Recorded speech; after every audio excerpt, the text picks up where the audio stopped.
Hello, and welcome to Beyond Phandalin. This is a homebrew D&D campaign, which means it's all from scratch, written by myself. My name is Harrison, and I'm your Dungeon Master. Continuing on my right... Hi, I'm Billy, and I play Jill Meadowbrook. Hello, I'm Mel, and I play Tarduk. Hi, I'm Jay, and I play Antia. I'm Nova. I play Bombeldo. G'day, I'm Ryan. I play Barrack Seal. Yeah, get I Justis. No, we don't have Justis tonight, sadly. They usually play Dredgen, the monk. We sorely missed, but hopefully they'll be back next week. Would you guys like to give me your interesting facts that I asked you to come up with, if you have them? Well, Mr. DM, I'm happy to go first. Lovely. So, my fun fact for Jill this week is that she is incredibly proficient at water sports, and I will not be elaborating on what I mean. Why not?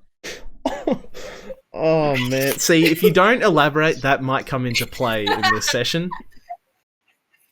So That's the thing, isn't it? all right, we'll see. Okay, Mal, have you got a fun fact about Tarduk for us? Tarduk has a tattoo. Really? Is it a tramp stamp? Is it a liberated woman? I'm not telling you where it is. Okay, all right. Oh, can you tell us what it is? No. All right. Well, maybe something we might find out later down the road. Jay, have you got a fun fact about Anthea for us? We haven't met Anthea yet. We haven't met Antia, but Antia's favorite ice cream is cookies and cream. Lovely.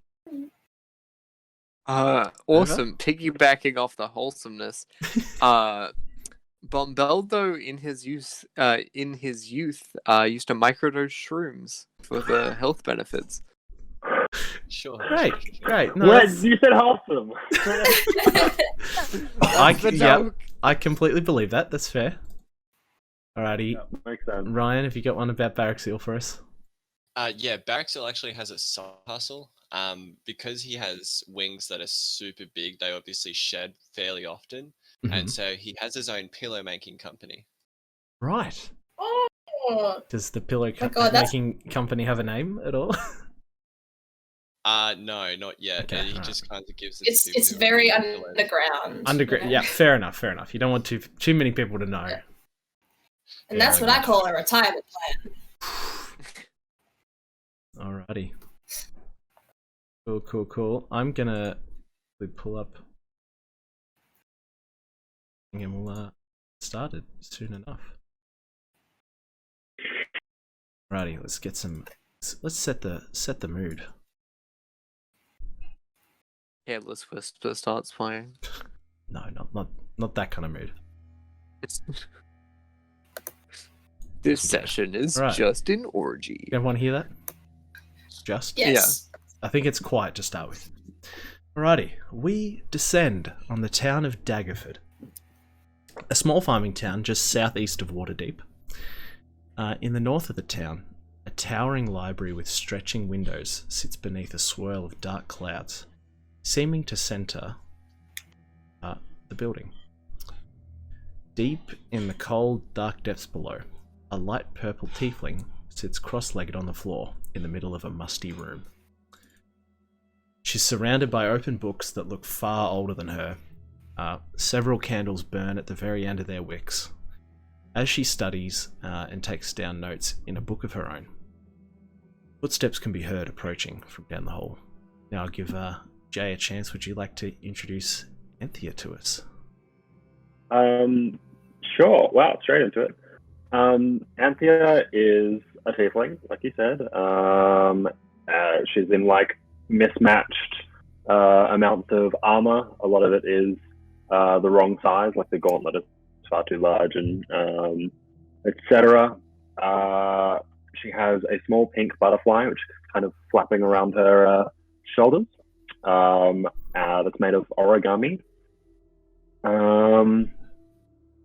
And yeah, she seems fairly contented just reading. Doesn't seem too worried about the approaching footsteps. Is just wrapped in this in this book. Wonderful. All right, continuing on. Looking out, Anthea, down the hallway, you can see the faint light of a candle starting to approach. It's flickering a little bit in the wind at the speed this person's approaching. Footsteps start getting louder and louder as they get close to you. You see it's Evanora. Evanora? Isn't that right? As she stops in the doorway, she looks down at the book and says, Anthea, what are you doing? Do you know what you've done? Anthea just shakes her head. Well, the other archivists sure do. We need to get you out of here before they find you. Okay. And she grabs your wrist and starts leading you back down the hallway. Can I grab any of the books on the way out? Yeah, you can try. Do you want to roll a sleight of hand for me? And tell me how many, if any, you're able to grab. That's cocked. That's a 15 for a total of 13. Okay, I'm going to say you managed to grab 2 books. We'll I'll take it. We'll work out later what those books are. Wonderful. As she drags you down the hallway, you eventually arrive at the base of a spiral stone staircase. You see her lean towards a brick in the wall beside the staircase, and you hear her whisper, Ivadare. A portion of the brick wall shimmers for a second, and you see her lean her head through the wall as if it wasn't there. She then drags you through with her. I'll stay and keep them off your trail. Follow this to the end, and you don't come back, okay? Okay. Is something wrong? There's things in those books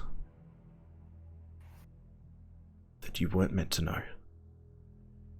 And I know you probably don't understand it yet, but there's power you have now that you shouldn't have. Okay, you're an excellent caster. I know you can protect yourself. But you can't come back here. Okay. I'll kind of just stand, look like slowly walking backwards down. Did you say it's a staircase? It's a hallway behind this false right. wall, kind of a long dark tunnel. I'll slowly start walking backwards. You hear her away from Evanora. She moves backwards herself towards the fake wall and says, "I love you," while she moves through the wall and disappears. Shit. Okay.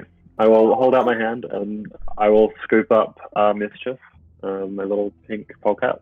Yep. I'll tuck her over my shoulder and hurry down the hallway. Wonderful. Well, we're now going to head back over to Waterdeep. Oh, let's stop that music altogether and then change the mood.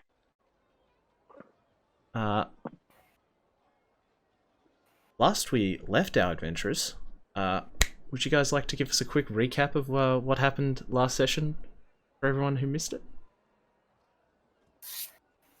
Well, we got up to some shenanigans. Tarduk and Jill arrived together in Waterdeep, and Jill got some information about where her kids may have head off to, and they managed to run into also Bombeldo, Dredd, and Baraxiel, who somewhere all knew each other, as 2 kids were being kidnapped from the docks. And we fought those guys, and the kids are now safe. And that's it, I think. Is that everything? I think you pretty much summed it up. Ah, yeah. And we've been hired by Anton Briggs to be part of his crew. Anton That's Briggs. it. That's what I we can ended. He's an elephant. quickly pull up a photo of him. I nearly Thank got you, a Mel. dragon dropped Oh, on there me he by is. Pigeon Boy.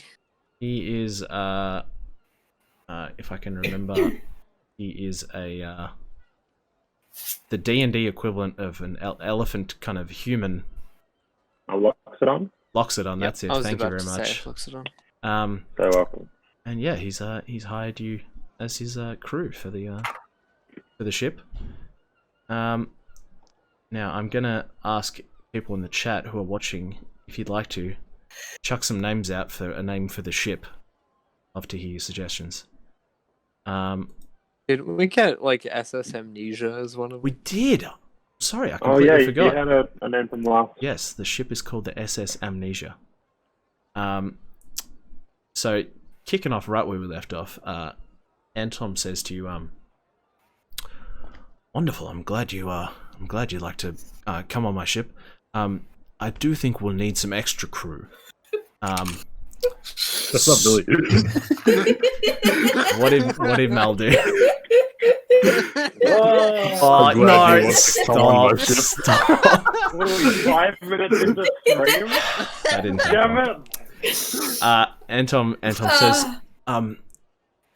now I've got a budget of 10 gold pieces a day for you to go and hire some extra crewmates for us. So find who you think would be a good fit for our crew." And he begins to head up onto the boat. Bombeldo immediately just goes, "We should go to the yawning portal. Take whoever gets out of there alive." My God, what's the yawning portal? Haven't you been in Waterdeep before? Oh, I've been back in years, honey. No, I'm not from around here. What? I'm sorry. What is it? Okay, think a lot of dangerous adventurers jump into this big old well, right? Mm-hmm. Don't know where they go. I've never been in there, but people place bets to see if they come out alive or dead. Usually they won't come out if they're dead, but that's anyway. We take whoever comes out alive, we hire them, get them on the ship. Okay, and just to clarify, so we have 10 gold a day. Is that for all the crew that we hire? Is that 10 gold per person? So the 10 gold What's is the answer? to split among the crew. Okay, cool. Yeah, so it's not each. I was going to say, what a salary. Excellent. Well, I'm quite happy to follow you, Mr. What was your name again? Sorry, Bombeldo. Mr. Bombeldo. I'm quite happy to follow your lead. This is not my forte, one might say. Okay, amazing. Are there any objections? You hear beside you, Bombeldo. This lady seems really nice. What? Oh, she's a kid. Are you okay? Is everything all right? Yeah. You seem distressed. Just the voices.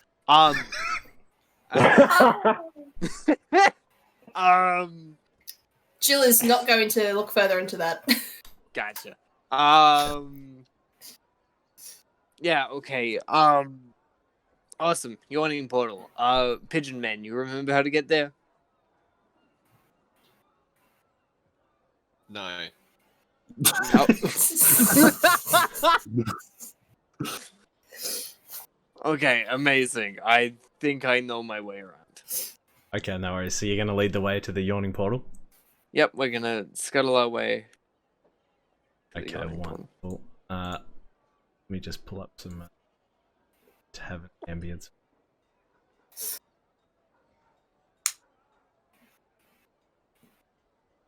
Yeah, you make your way through town to the yawning portal. You see there's some you pass some shops along your way selling various different things. And bloody tavern music. God. Oh, it's amateur hour. Here we go.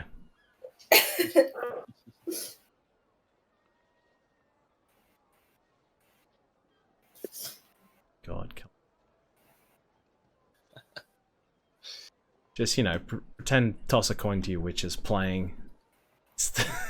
Of course, it's Twisted. I love this one. Toys the coin. I've never heard this before. Damn, this is a banger. Damn, son, where'd you find this? Oh, I don't like that. There we go. As Bombaldo leads you through the door, you're immediately hit with the smell of stale beer spilt on the floor, tobacco, maybe some other, you know, things that you can't necessarily get here in our plane. And yeah, you see lots of tables with, you know, the roughest kind of people scattered around in this tavern. It's a bar over in the corner. In the middle, which seems to be the centerpiece of the room, is a large stone well with walls that come up to about waist height. Yeah, it's maybe 3 meters across, and there's a rope that leads up from the floor to the ceiling and then down into the well. There's a large man beside the well, kind of holding onto the rope. Looks like he's ready to pull people up. Alright, so what would you like to do? There's a couple of free tables if you just want to sit down. Okay, what I think I'll do is... Yeah, I'll go sit down at just an empty table and just watch the yawning portal. Mm-hmm. Yep, no worries. Is everyone else sitting down with Bombaldo? Oh, I'm immediately getting a drink first. Yep. You head up. I'm going to go to the guy with the rope. Okay. Yeah. Baraxiel, you head up to the bar. You can see there's 2 bartenders there. One's kind of looking a bit like this, kind of bit of a blank expression, and the other kind of looks like a meaner guy. He's just finished serving some people. Which one would you like to go to? I'd call over the meaner. He seems like my type. It seems like you're tired. All right, what do you want? A couple of brewskis, boy. 2 yawning ales. That'll do. All right. Yeah, he goes and fills up, and he comes back and says, "That'll be 2 silver for each of them. 4 silver all up." Oh, what great service! I'll even do the math for you. You don't look like the smartest guy. None of it, mate. And I give him whatever he asked Yep. for. What was it? 4 silver pieces, and he Okay. places the tankards up on the bar.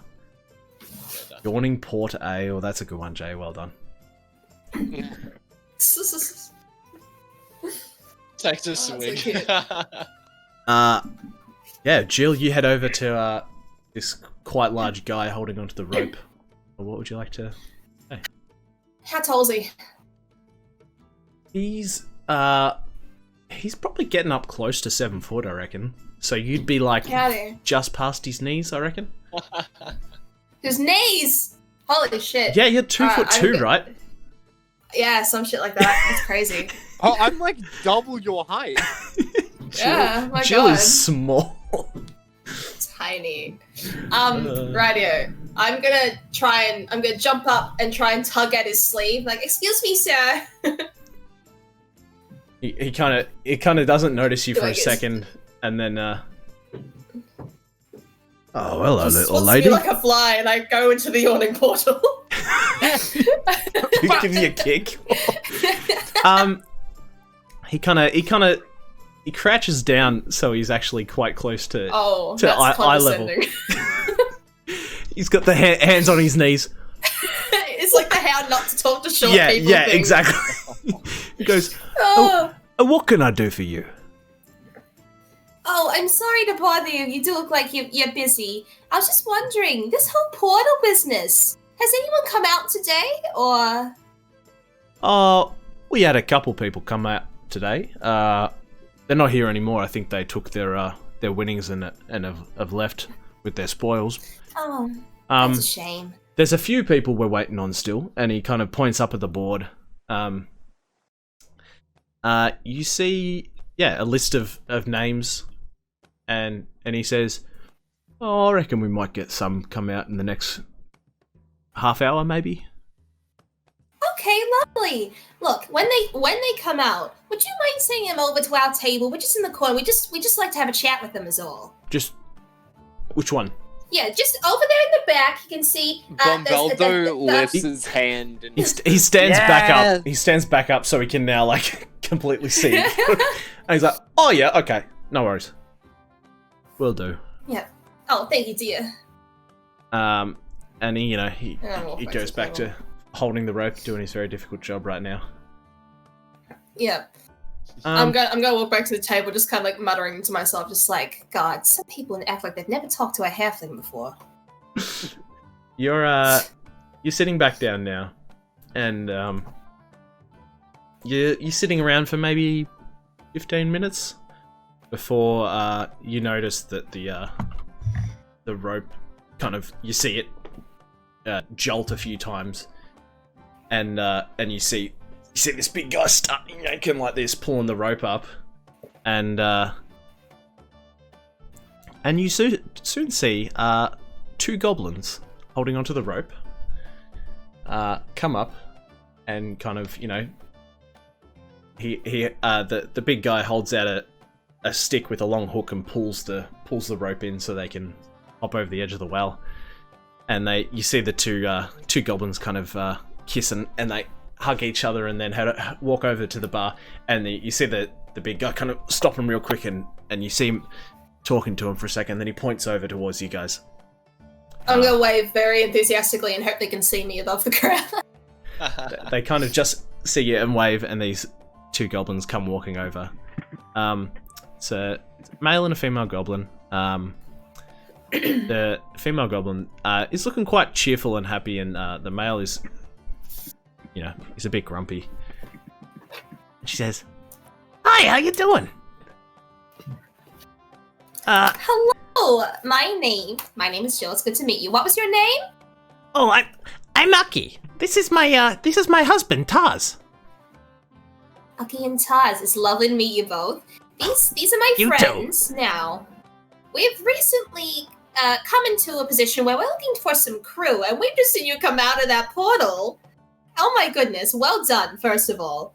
Now, we'd like to offer you guys to come join our crew. You'll receive some gold every day. It's lovely conditions from what I've seen, at least. Is that something that would tickle your fancy? What do you think, honey? I haven't been travelling much. 5 gold pieces a day for both of us. Bombaldo. Would you... Bombaldo sort of looks over his little tankard of alcohol that he probably stole off someone, and just goes, 3 and we won't get you killed on the first night. Bombaldo, that's very rude. I'm not saying I will kill them. I'm saying we will make sure they do not die on the first night. Toz leans forward and he says, "Listen, I don't know if you just saw where we came out of, but there's the yawning portal.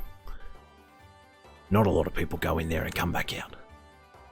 Now, clearly you don't understand our talents, so we'll just be over there enjoying a nice drink if you change your mind." And he starts walking off, and Noki goes, "Oh, sorry about him. He's a big grumpy. Boys, am I right?" And she goes, "Well, see you later," and follows him away. Oh, bye, dear.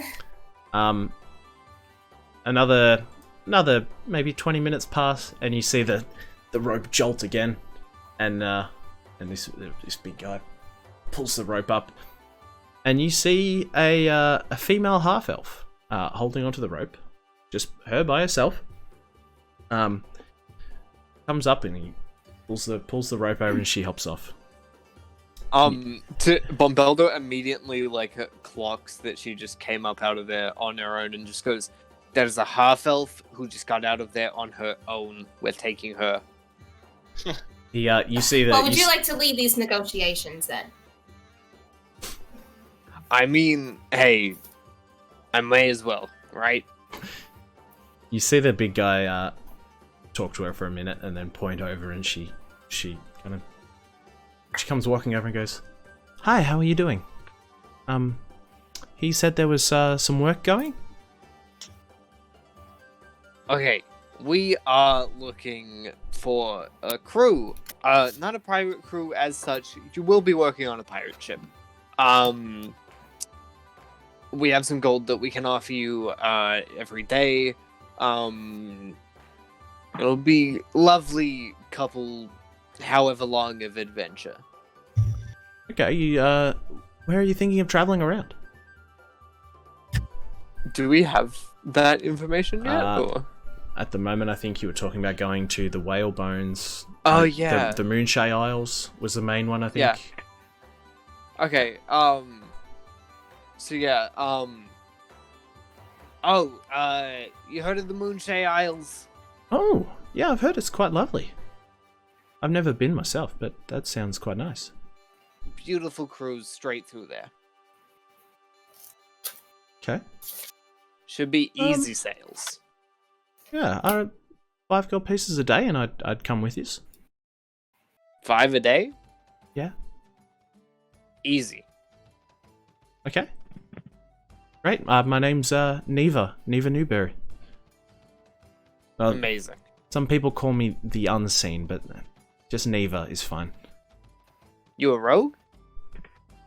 Like Maybe. you part of the Thieves Guild around here? Who's asking? An ex-member of the Thieves Guild? You gonna tell me your name, maybe? Bumbeldo. Nice to meet you, Bumbeldo. The Red Kobold of legend? Sorry, no. No, I'm gonna lean okay. over to Tardo and be like, Good. this is a little bit embarrassing to watch, would you agree? Good to see the bosses put my name around the place. Anyway, awesome. We will come collect you when need be. Great. I'll go get my money now from the Amazing. bar. She heads off, and you see once again the rope jolts, and another single person comes up by themselves. This time a male rock gnome comes up with this kind of big grin on his face, a twinkle in his eye, and he gets pulled across to the edge. And then so once again the guy whispers into his ear, and he comes walking over and he goes, "G'day, Graves Richmond's the name. You can call me Weasel. Believe there was some I work." don't like this guy's energy. I do not like this guy's energy. Gonna be a villain later. He's Weasel gonna the kill rat. us. Work on a ship or something? I sort of pass this one off to Jill and go, he's a short one, you take him. Fuck you too, mate. Fucking. He turns I'm he so turns to sorry Jill, about who's him. this about the same height as him probably, and says, "How you doing, lovely?" I'm well. She's like gritting her teeth a little bit. So we have a proposal. I see that you've just come out of the yawning portal. That's very impressive. We would like to Sure offer have. you a daily wage to possibly join us on our ship. We're trying to put together a crew. Oh, a ship. Yes, we can offer you 2 gold a day. 2 gold a day. Well, I do see you would have gotten quite a large winnings from just leaving the yawning portal. You're not exactly in need, are you? And so I'm not going to settle for less. She like any- just jokingly like taps him. I'm not settling for less now. And he kind of, taps you back.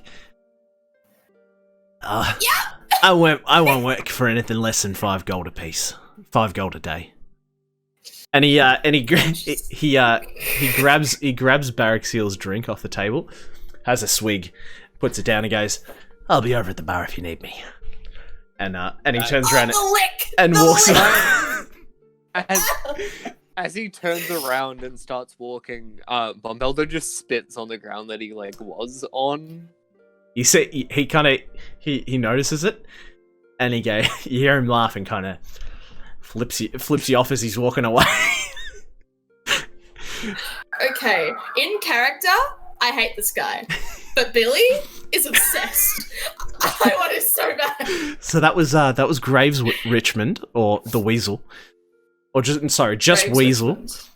Oh, sorry, Weasel. So I'll give you a chance to What's his last name? pick and choose at the end who you want to hire.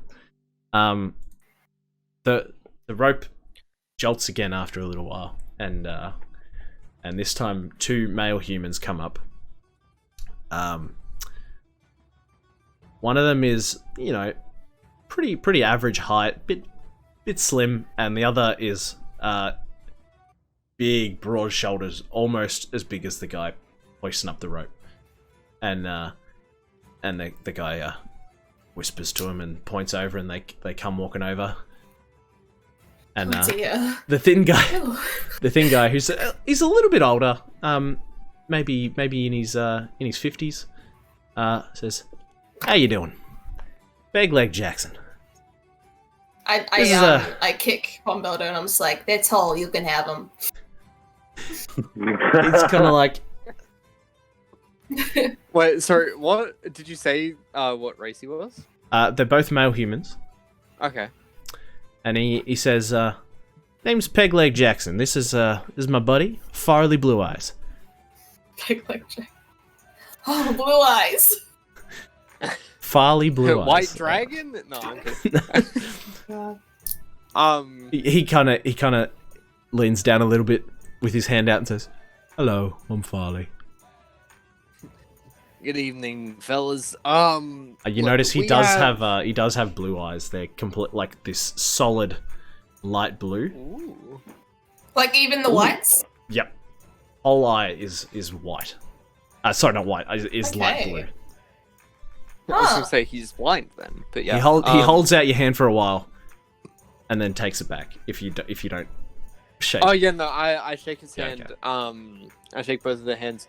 Just go. Look, fellas, we have a crew that we are trying to put together. We're heading straight through the Isle. Just what direction would it be? North? It'd be east. No, west. Sorry. Okay, just west of here. We're offering a couple gold a day. You're fine to join us. Obviously, dwell on it a little bit. Go take your winnings. Come back to us if you come up with something, and we'll come back to you if you end up piquing our interest. What do you reckon, Farley? 2.5 gold a day? Alright. He kind of says, "Yeah, that sounds alright." And he goes, "Yeah, we'll work for you for 2.5 gold a day each." And lovely meeting you. And he heads off over to the bar. Lovely. So, to recap for you, you've got you have Graves Richmond, or Weasel, who work for 5 gold a day. You have Neva Newberry, the female half-elf, who will work for also 5 gold a day. These two seem quite strong. They're working by themselves. You also have Oki and Toz, the goblin couple, for 5 gold each. 5 gold together, so 2.5 each. And you have Pegleg Jackson and Farley Blue Eyes, who will work for 2.5 each. Is Weasel still on the table? Yeah, any of them are on the table. Tardo kind of wants to hire Weasel because he looks funny. Looks funny. Tarduk thinks he's just adopting it like a pet. Yeah. Yep. Okay. He wants someone to make like- fun of. It's Fair like, enough. I like that one. It walks weird. It walks I'll funny. fight with them. Yeah. My god. So Jill leans towards Neva because she seems like a good girl, a good strong girl from a nice family, probably. But again, Billy wants Graves. Billy wants Graves so badly. Mhm.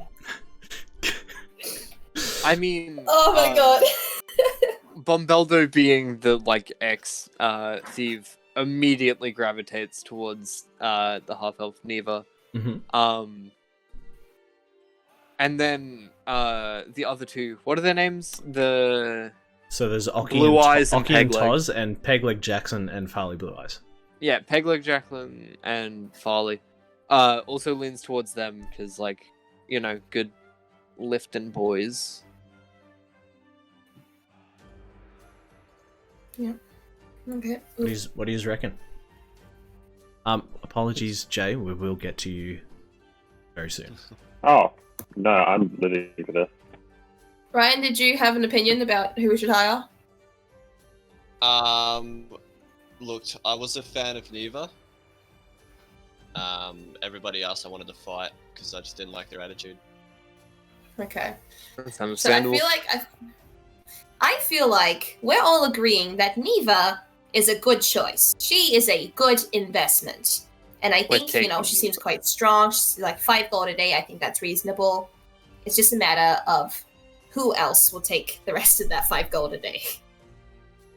Now, Yeah, sorry. Yeah, I turn to Baraxiel and just go, does Baraxiel know about, like, my thing with the Thieves Guild that I got earlier last session? I mean, How, he was like, there while about you were talking to them, so I Yeah, would okay. say he heard.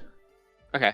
I sort of turn to Baraxiel and just go, look, she might have information, and she looks like an amazing fighter. I want to take her.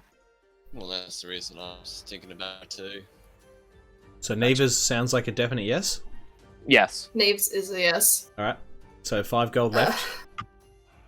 Tarduk's indifferent to anyone else. He just wants Graves. Yeah.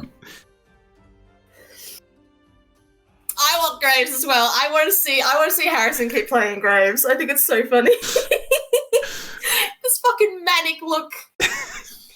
Look, I'm trying to think of a way apparently for Jill you in two- character to vote for Graves. I just can't figure it out.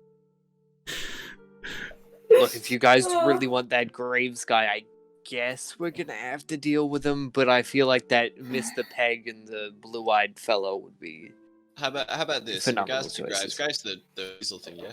Graves the is weasel. Weasel, yeah. The weasel, yeah. Yeah, Brexel guys, in regards to Graves, if you want him in, he's gonna have to fight me hand on hand. Hand to hand combat. You mean hand to hand? Yeah. Hand to hand. Yeah. Hand. We're gonna hold hands. Hand on hand, yeah. No, he's gonna have to fight He me has to get take him. me on a Skip date. To get the job, are you saying? Yeah, he's gonna have to fight me to get the job.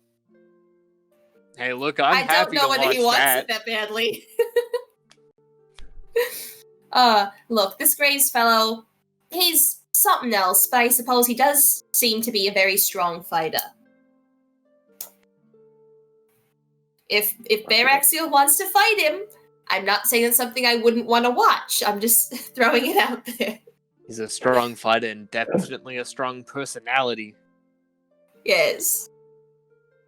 Alright, well, if you guys are trusting him, I'm putting that towards you guys. If anything happens later on, that's not up to me.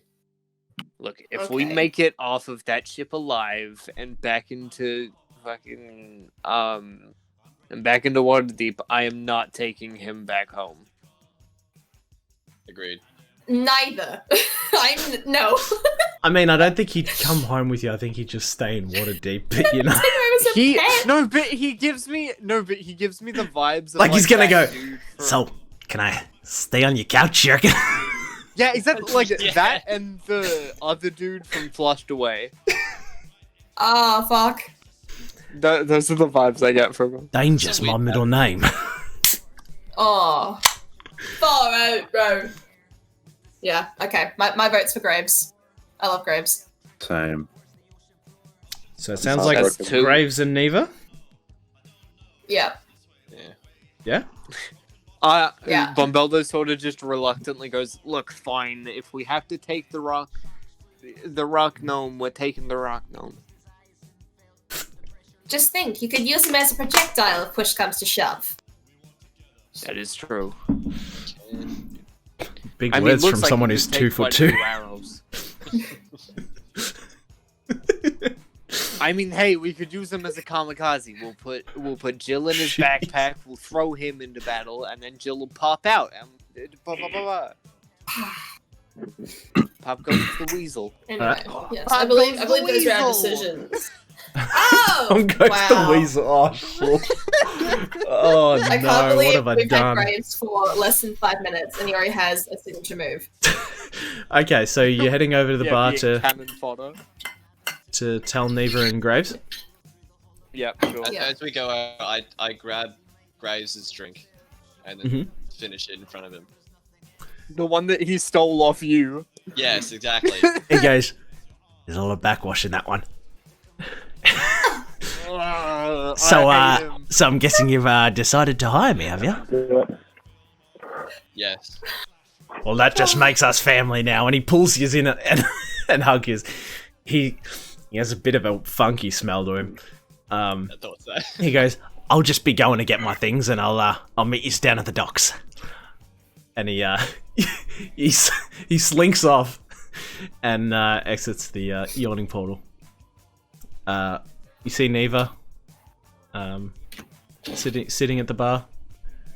She's got quite a hefty sack of gold sitting in front of her. What are you saying? I'm not approaching her, that's for sure. Fine, I'll go talk to her. Jesus. Hi! Sorry, she's half elf, isn't she? Hi! Oh, hello. How are you doing?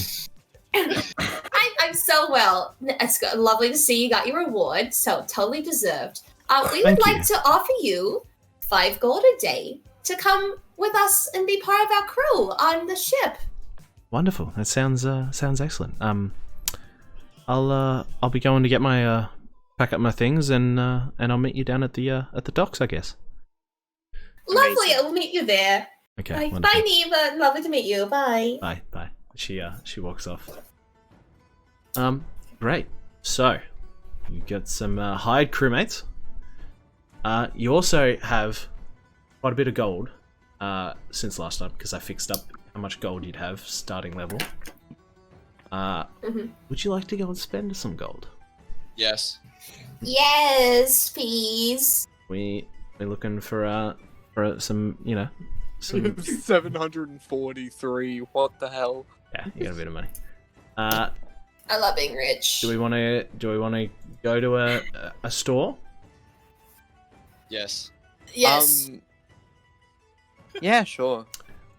All right, you head out into the street, and you're making your way down the street, and you spot a shop with some interesting looking, some weapons in the window, and see it's called the Bitter Hobgoblin, and it's a pretty narrow shop. It's lots of things are kind of stacked precariously, but it looks like there's some good stuff in there.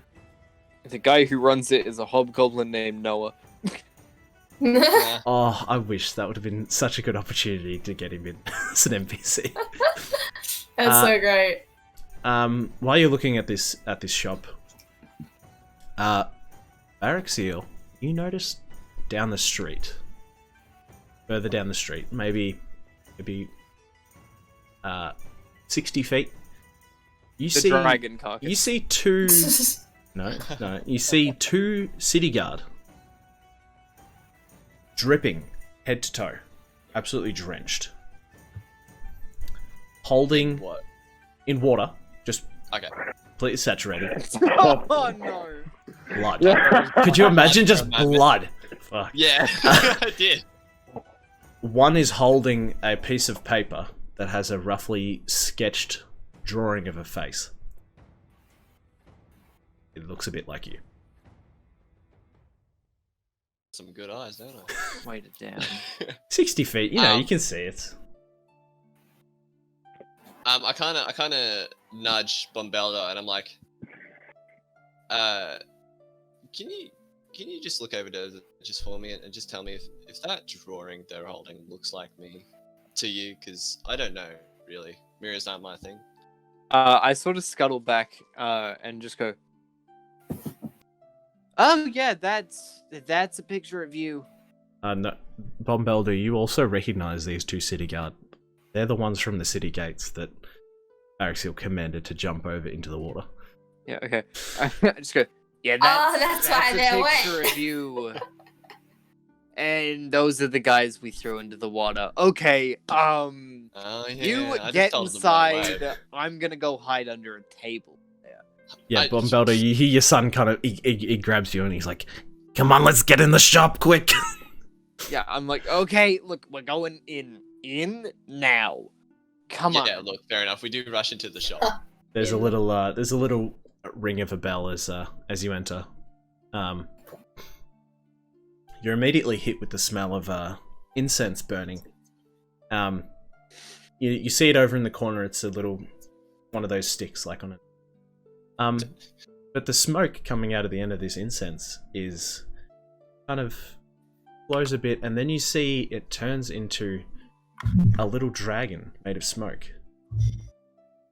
Then flies around the shop, and eventually just kind of fades away.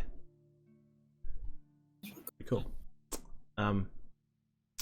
Then you hear a flustering of some things falling over, and from behind, oh my god, my cat just scared the crap out of me. My cat's outside my window. All of a sudden, cat. All of a sudden, cat. I was like, oh my god. Roll initiative. You see,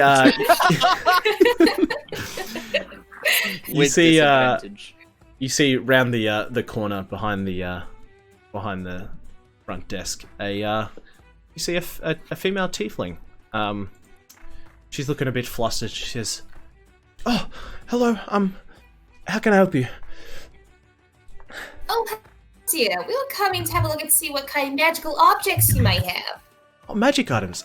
Wonderful. Let me go grab some from the. We keep them out the back because a bit more valuable. She goes out the back and you hear some like fumbling around. Some things are falling over, and then she rounds the corner with like a handful of some items and places them down. Oh my god! I'm going to turn this music down just a little bit. It got loud. It did. Yeah, she places some items down. Some of them you recognize immediately. Maybe, I'm assuming. Okay, so she goes, alright, this one we've got here is the handbag of holding. It's very nice. Finest crafters in Waterdeep. It's larger on the inside. It'll hold up to 500 pounds of objects. And it's only this big, and she kind of models it. It's quite nice. Does it come in any alternate colours? These are quite hard to make, so this is the only one I have, I'm afraid. Could we fit a 6-foot turtle man in it? The opening is only 2 feet in diameter. Unfortunate. Okay. You could. I mean, you could go like sideways. Oh my god. And she places it back down and goes, that's it's an interesting one for you to consider. I also have this. This is Adamantine Plate, half plate armor. It's reinforced with one of the hardest substances in existence. While you're wearing it, any critical hit against you just becomes a normal hit. So you will never take the double damage. And it makes your AC just flat 15. It is medium armor, so you'll need proficiency in medium armor to not have any disadvantages. This next one here, and she pulls a long javelin out, is this is the Javelin of Lightning. When you hurl it and speak its command word, which you can decide when you attune to it, it transforms into a bolt of lightning, forming a line 5 feet wide that extends out from you to a target within 120 feet. Each creature in the line, excluding you and the target, must make a dexterity saving throw, 13, or they take 4d6 lightning damage, half as much on a successful save. And then it turns back into a javelin when it reaches its target and makes 4d6. It takes regular javelin damage and then an extra 4d6 lightning. And you can do that once a day. And other than that, it's a regular javelin when you've done that. That's a cool one. That is She sees Tarduk and goes, "It might be a nice replacement for that javelin." This one here is good if you're going out on the sea. It's Marina's armor. While wearing this, you have a swimming speed equal to your walking speed. In addition, whenever you start your turn underwater with 0 hit points, the armor causes you to rise 60 feet towards the surface. So it's very hard for you to drown in it. And it's pretty. It's got shells and fish stuff on it. So they're magical floaties. Magical floaties. That's also, I forgot to put what type of armor it is. That is also half plate armor, so it makes you AC 15. This here is the DOS lute. It is an instrument of the bards. It's very, exquisite. You can play the instrument while casting a spell, and it has spells built into it that you can use once a day. It has fly, invisibility, levitate, protection from good and evil, animal friendship, protection from energy, fire only, and protection from poison. We also have the Nature's Mantle. This is a cloak. It requires attunement by a druid or a ranger, and this cloak shifts color and texture to blend with the terrain surrounding you. While wearing it, you can use it as a spell casting focus for your druid and ranger spells. And while you're in an area that is lightly obscured, you can hide as a bonus action, even if you're being directly observed. Very cool. This one here is the Stone of Good Luck. While this polished agate stone is on your person, you get a +1 bonus to every ability check and saving throw. That's cool. And last of all, we have this one. This is the Unmovable Rod. It's a flat iron rod. Has a button here on the end. And she demonstrates. She holds it up, presses the button, and lets go of it, and it stays there in the air. You press the button and it stays magically fixed in place, even if it's in midair. It can hold up to 8,000 pounds, and she lifts herself up off the ground with it. Then she clicks it off. There you go.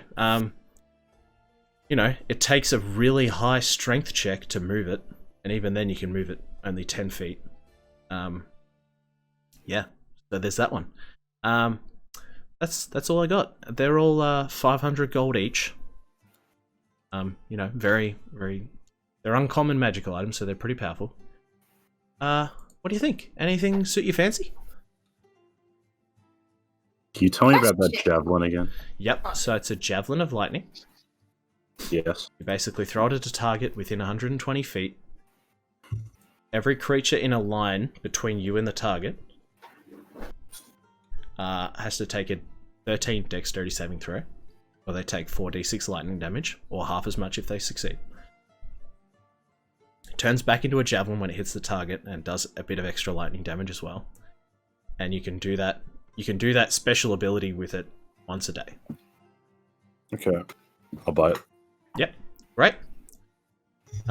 You should be able to find it if you go into the managed equipment. Just add it. So 500 gold. What's it called again? The Javelin of Lightning. Okay. I'm gonna give Jay the opportunity to buy an item as well. That wouldn't be very fair. So if there's one that I'm not bad.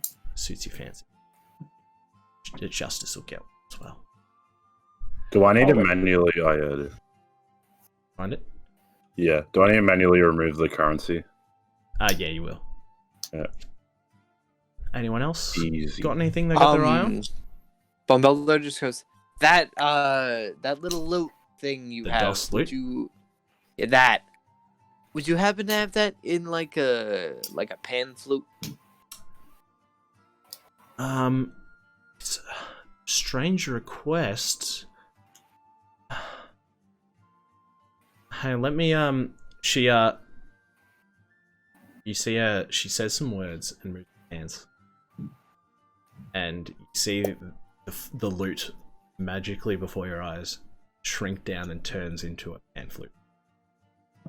Awesome. That is amazing. I will take it. I'm sorry for you having to go through that effort. Look, I'm gonna ask for an just- extra 50 gold just because that's a pretty big spell for me. That's gonna stay like that now. That's fair. Okay, thank you. I appreciate that. Just these little kobold claws not very good on strings. Fair enough. Fair enough. So yeah, you can add the DOS loot to your story. Gotcha. So is that 550? Yes, 550. Okay, cool. What about you, Barraxiel? The only thing I had in my mind was the half plate, but it's 1 AC weaker than my current chainmail, so I'm not going to get that. I mean, they can't crit against you. Wait, could I add that on top of the chainmail? No. No, I didn't think so. That's like wearing a hat on top of a hat. Yeah, it's possible. There's also the Mariner's Also, armor. adamantium armor doesn't affect stealth checks either, does it? I don't believe it does. So you won't have disadvantage. I mean, it's In not regards to which. half plate. Yeah, but adamantium cancels out the Okay. disadvantage.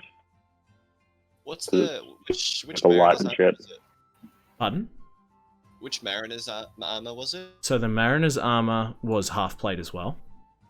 Half plate. Oh no, I don't want that one. I was gonna say you can just fly over the water anyway. So Oh, Unless I mean- you got soggy wings. Barraxiel I don't can myself. jump 30 feet, and he can glide. So he can't fly. We're not giving him a fly Oh, speed. okay. I don't really see myself as a good swimmer anyway, so But I hey. think it'd be weird if I got Bombeldo can fly now for a short period of time. that is true, and I can cast fly Mhm. on Wing Boy. Yeah. Could you imagine? Tarduk, anything catching your fancy? Oh, you I already Just the bought lightning the rod. you did. Yeah, you got the sorry. lightning rod. Barraxiel, are you getting that Wait. adamantine or? But you, you The getting fact anything? that Tarduk's rod makes people take 400, not 400, 4D, 4d6. whatever. Yeah, that one. Yeah, my rod is known to do that. Jill? Dear, about this handbag. How Yes. sturdy is it? I'm asking if it has an AC. How sturdy is it? Yeah. As far as I know, Jay, you might be able to help me. You can't destroy magic items. Oh, you absolutely can destroy a bag of holding. Yeah, but you gotta like And you gotta probably you gotta hard to place do? it. You gotta place it into another bag of holding, don't you? Is that right? I mean, that's one way to do it, but Yeah, so that's the only downside, really. If you put a bag of holding into another bag of holding or something similar, there's a couple other things that do a similar thing. It instantly destroys both items and opens up a gate to the astral plane. Anyone within 10 feet is going to get sucked into it and teleported to a random location on the astral plane. The gate then closes and can't be reopened. So that's the only downside. So basically, the D&D Don't do rule that. makers were like, "Don't be a dick, Yeah. or we'll punish you." Okay, so what I'm thinking is like, if I use it to like block an attack, would it break? Yeah, you're not going to want to do that. Okay. Fuck. Okay. Oh yeah, it does say I'm if the bag actually- is overloaded, pierced, or torn. yeah. And do I lose all the stuff? All the contents Yeah, it are goes to the scattered astral in the plane. astral plane.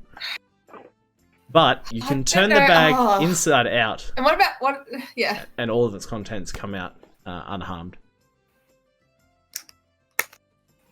Okay, I think I'm gonna go for the bag. Okay.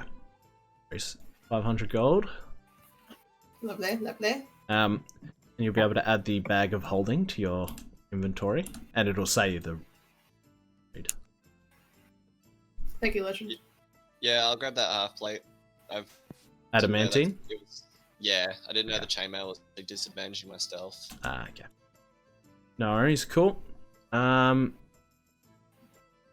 Jay, you can decide in your those. still got that overweight Cool. capacity thing. She gives you your items. Yeah, don't worry about the over capacity. what would you guys like to do? Are you leaving? Can we get out of What this? time of the day is it? Right now it's kind of getting to late afternoon. Okay. Yeah. Sweet. You heading to the docks? Yeah. Yep. Yeah. Are there many of those posters with Baraxil's face around town, or is it just the one that the guards were holding? Yeah, you haven't noticed any as you're walking through kind of put up anywhere. You've just seen that one that the guard was holding. Do we see the guards at all while we're walking? Give me a perception check. Have you left the store yet? Presumably. We just got out the door. Yeah, okay. Give me a perception check. Oh, why do I have disadvantage on that? Should I roll Because as well? it's sunny. Yeah, Barracks, you can roll as well. Wait, so does that mean I roll it twice? Yeah. I would yeah, assume and so. do the lower. Okay, 7. 7, yep. 11. Barracks, okay. You walk out of the shop and you can't look down the street and you can't see any guards at the moment. Gotcha. You heading towards the docks? Yeah. Yep. Cool. Yes. All right. You walk down to the docks, and okay. As you're walking down, you hear some footsteps kind of running up behind you,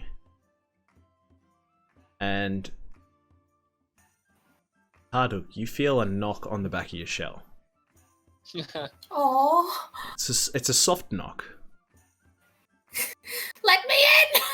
I slowly turn around. Hello. And you see behind you a human woman and a little human girl. That wasn't what I was expecting. And you recognize this girl as the girl that you saved at the docks earlier today. Oh. And she kind of says up to her mummy, "This is him. This is the turtle man that saved me." And she's got tears in her eyes, and she says, "Thank you for saving my daughter." And she hugs you, Tarduk. Struggling to get her arms around your shell, but she hugs you and is crying into your shoulder. Jill is also crying watching this happen. There's some people kind of in the streets kind of going, "What's going on?" This woman's crying quite loudly. Tarduk's sort of like, there. Just shut up. She kind of composes herself a bit and says, "I expect you've got more hero business to get off to. I'll leave you be now, but thank you once again." You're welcome. And she leads So her. scuttles off. She holds her daughter's hand and leads you away, and the daughter kind of waves to you with her other hand, and she walks off. Aww. Oh, it's such a touching moment. Jill's pulling out the tissues that she always has on her person. She's like trying. Yep. Is Jill like starting to transfer stuff to her handbag of holding now? Yeah. Yeah. Yeah. When everything is in the handbag of holding, she also puts her old handbag in the handbag of holding. Yeah, fair enough. You as you continue heading down to the docks.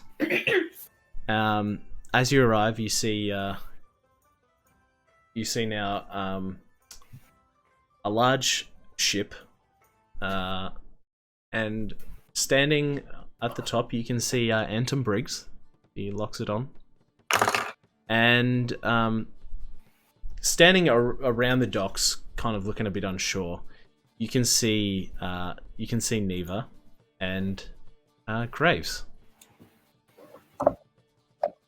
Good to see he's here on time. You get up. As you start approaching, they recognize you, and Weasel says, or Graves, I'm just going to call him Weasel. He says, "Well, are we ready to set sail?" As soon as any noise comes out of Weasel's mouth, Bombeldo just kind of scoffs and rolls his eyes and walks. Just keeps walking. Tarduk's like boldly laughing whenever Weasel talks. Neva says, I didn't want to assume, but is this the ship we're traveling on?" Yeah, it could be a lot better. but It's, you know, it's, it's it's what not we've a got. bad looking ship.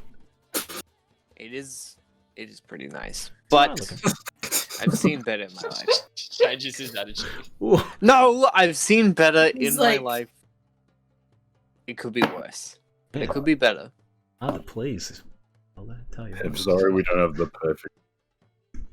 It's a hire. It's a rental. What do you want? Are you climbing aboard? Yeah, we're getting on the ship. There's Yes. like a gangplank with like slats of wood so you can walk up quite easily. Yeah, awesome. Typical. Neva and Graves follow you up, and What is Neva's reaction to Graves?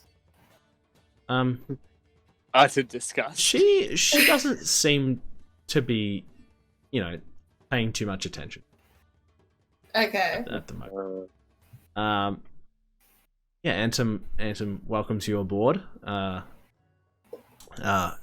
see you have found some extra crew for us. Gotta get Graves the says- goddamn sun out. Name's Graves. Pleasure to meet you. You can call me Weasel. Von Pelver just goes, ignore the little one. You're like, I am right here, mister. The other one, Jill, you're lovely. And I Neva mean, the puts her hand creep. up. My name is Neva Newberry. Well, pleasure to meet you. Welcome aboard. Feel free to make yourself at home down below deck. There's a few beds down there. Yeah, we'll probably set sail soon. Charming.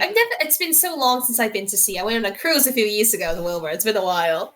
I'm excited. Yeah, you can see him walking around. He's tying some knots, pulling some ropes, getting everything ready to go.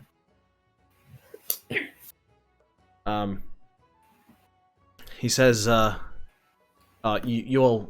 go down below, put your stuff away, take it back.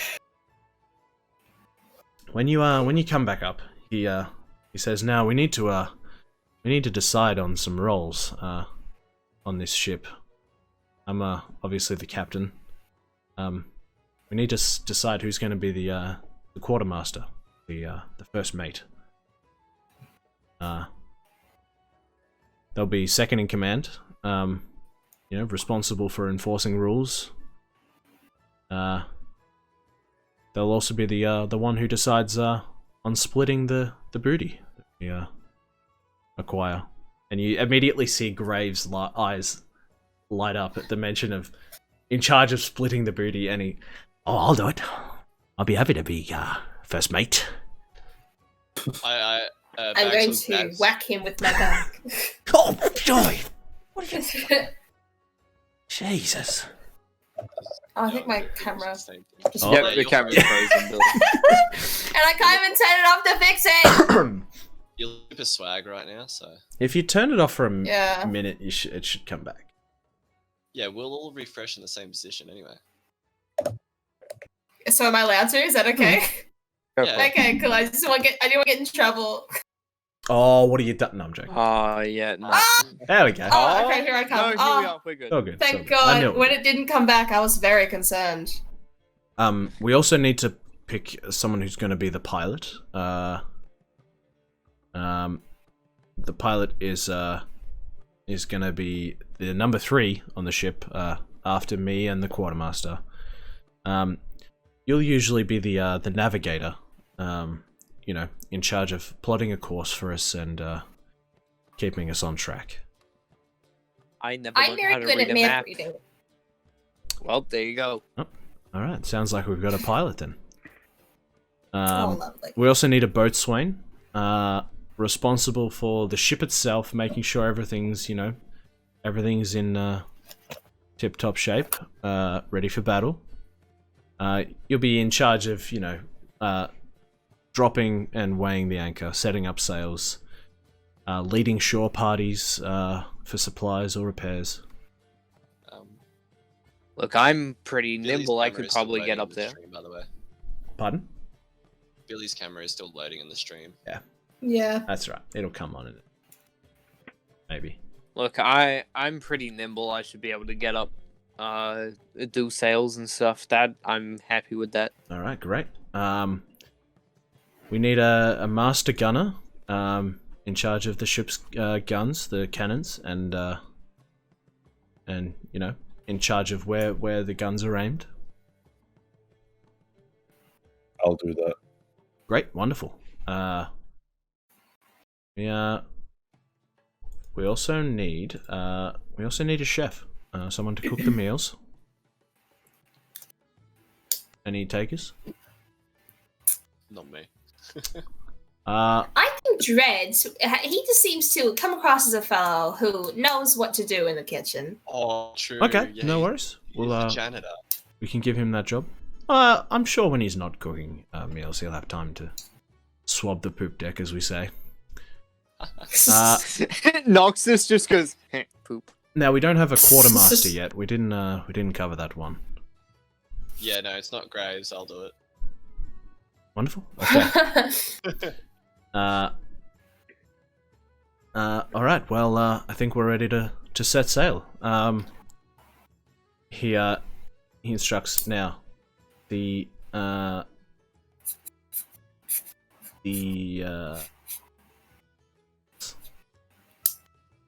boatswain, that was boatswain, that was Bombaldo, right? That's the one that does all the anchor and sails and that. Yeah, great. Yeah. He says to you, wonderful. Would you get those drop those sails, and he points to the front ones and says, and raise the anchor, and we'll head out of the docks. Awesome. Moves up to the wheel. Yeah, I get up to the sails first to do that, get back down, raise the anchor. He says, Master Gunner, pointing at you, Tarduk. Do you think you could head below deck and bring us up some barrels of gunpowder? Sure. You head below deck. It's a bit dimmer down here, not as much light comes through. And you head to the barrels of gunpowder. As you go to move the first one, roll it over onto its side, hear the gunpowder shift inside, and you push it down the end to near the stairs, ready to take up the stairs. You go to move the second barrel of gunpowder, shifted on its side, and you hear a loud bump as it rolls over. It doesn't sound like gunpowder. Can I open the barrel? Yeah. Yep. You are you pulling it back up straight before you open it? Yes. Put back up and. Yep. You from memory, they're like hammered shut. So there's a crowbar. Is that right? Yeah, there's a crowbar there next to the barrel. You grab it and you start kind of prying to get the lid off.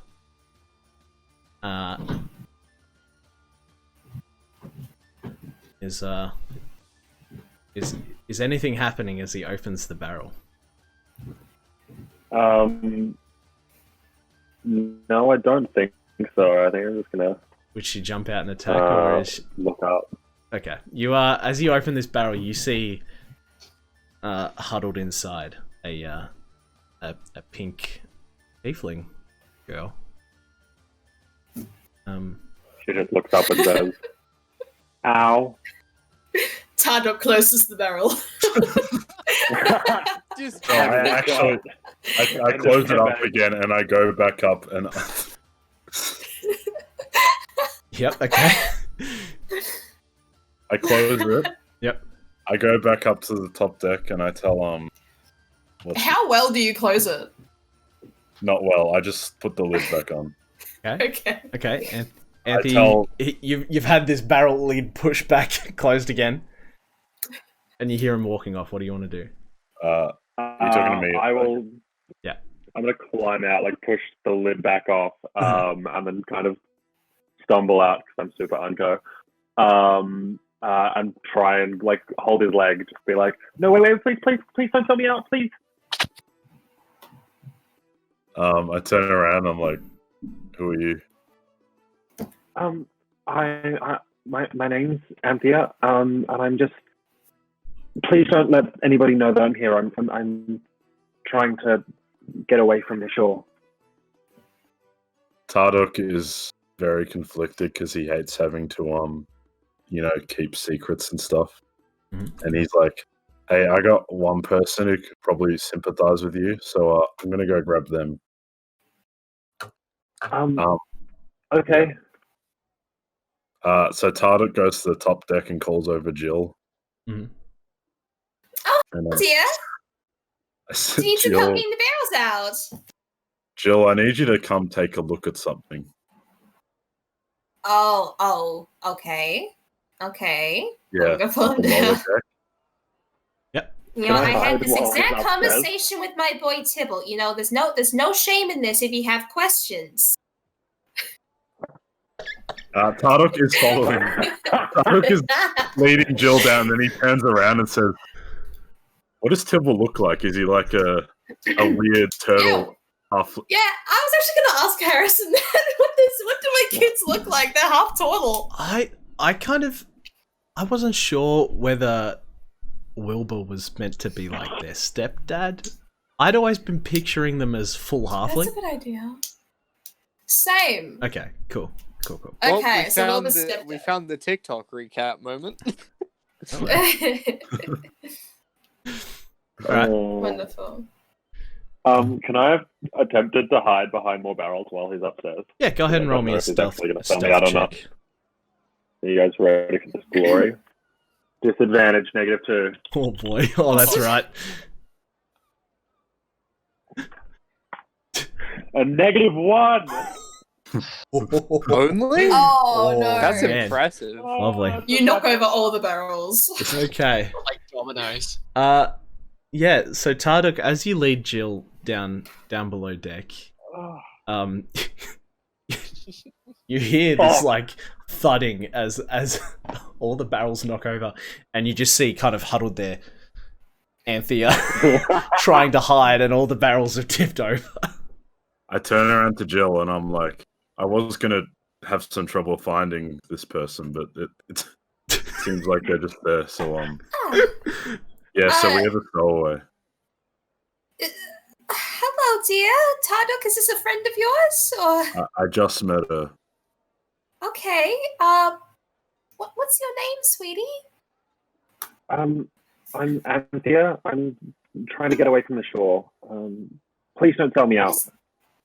Is there someone after you, darling? Like a couple of people. It's not really just a couple. Deal, just a couple. Oh God. Oh, I turned to Tarduk and I'm like, I'm not good at keeping secrets. God. Neither am I. At this moment, you hear from above deck. You hear, "Hey Tarduk, what's taking so long with those barrels?" They kind of fell over. All right, I'll come down and give you a hand. No, it's okay. I'm down here. I'm helping. I'm very strong, as you can see. Oh, good on you, Jill. Yeah, don't come down here. There's no need to. Stay where you are. It's good. That's good teamwork. That's what I like to see. Yeah, no ulterior motives at all. What? Oh, that's odd. That's a weird thing to say.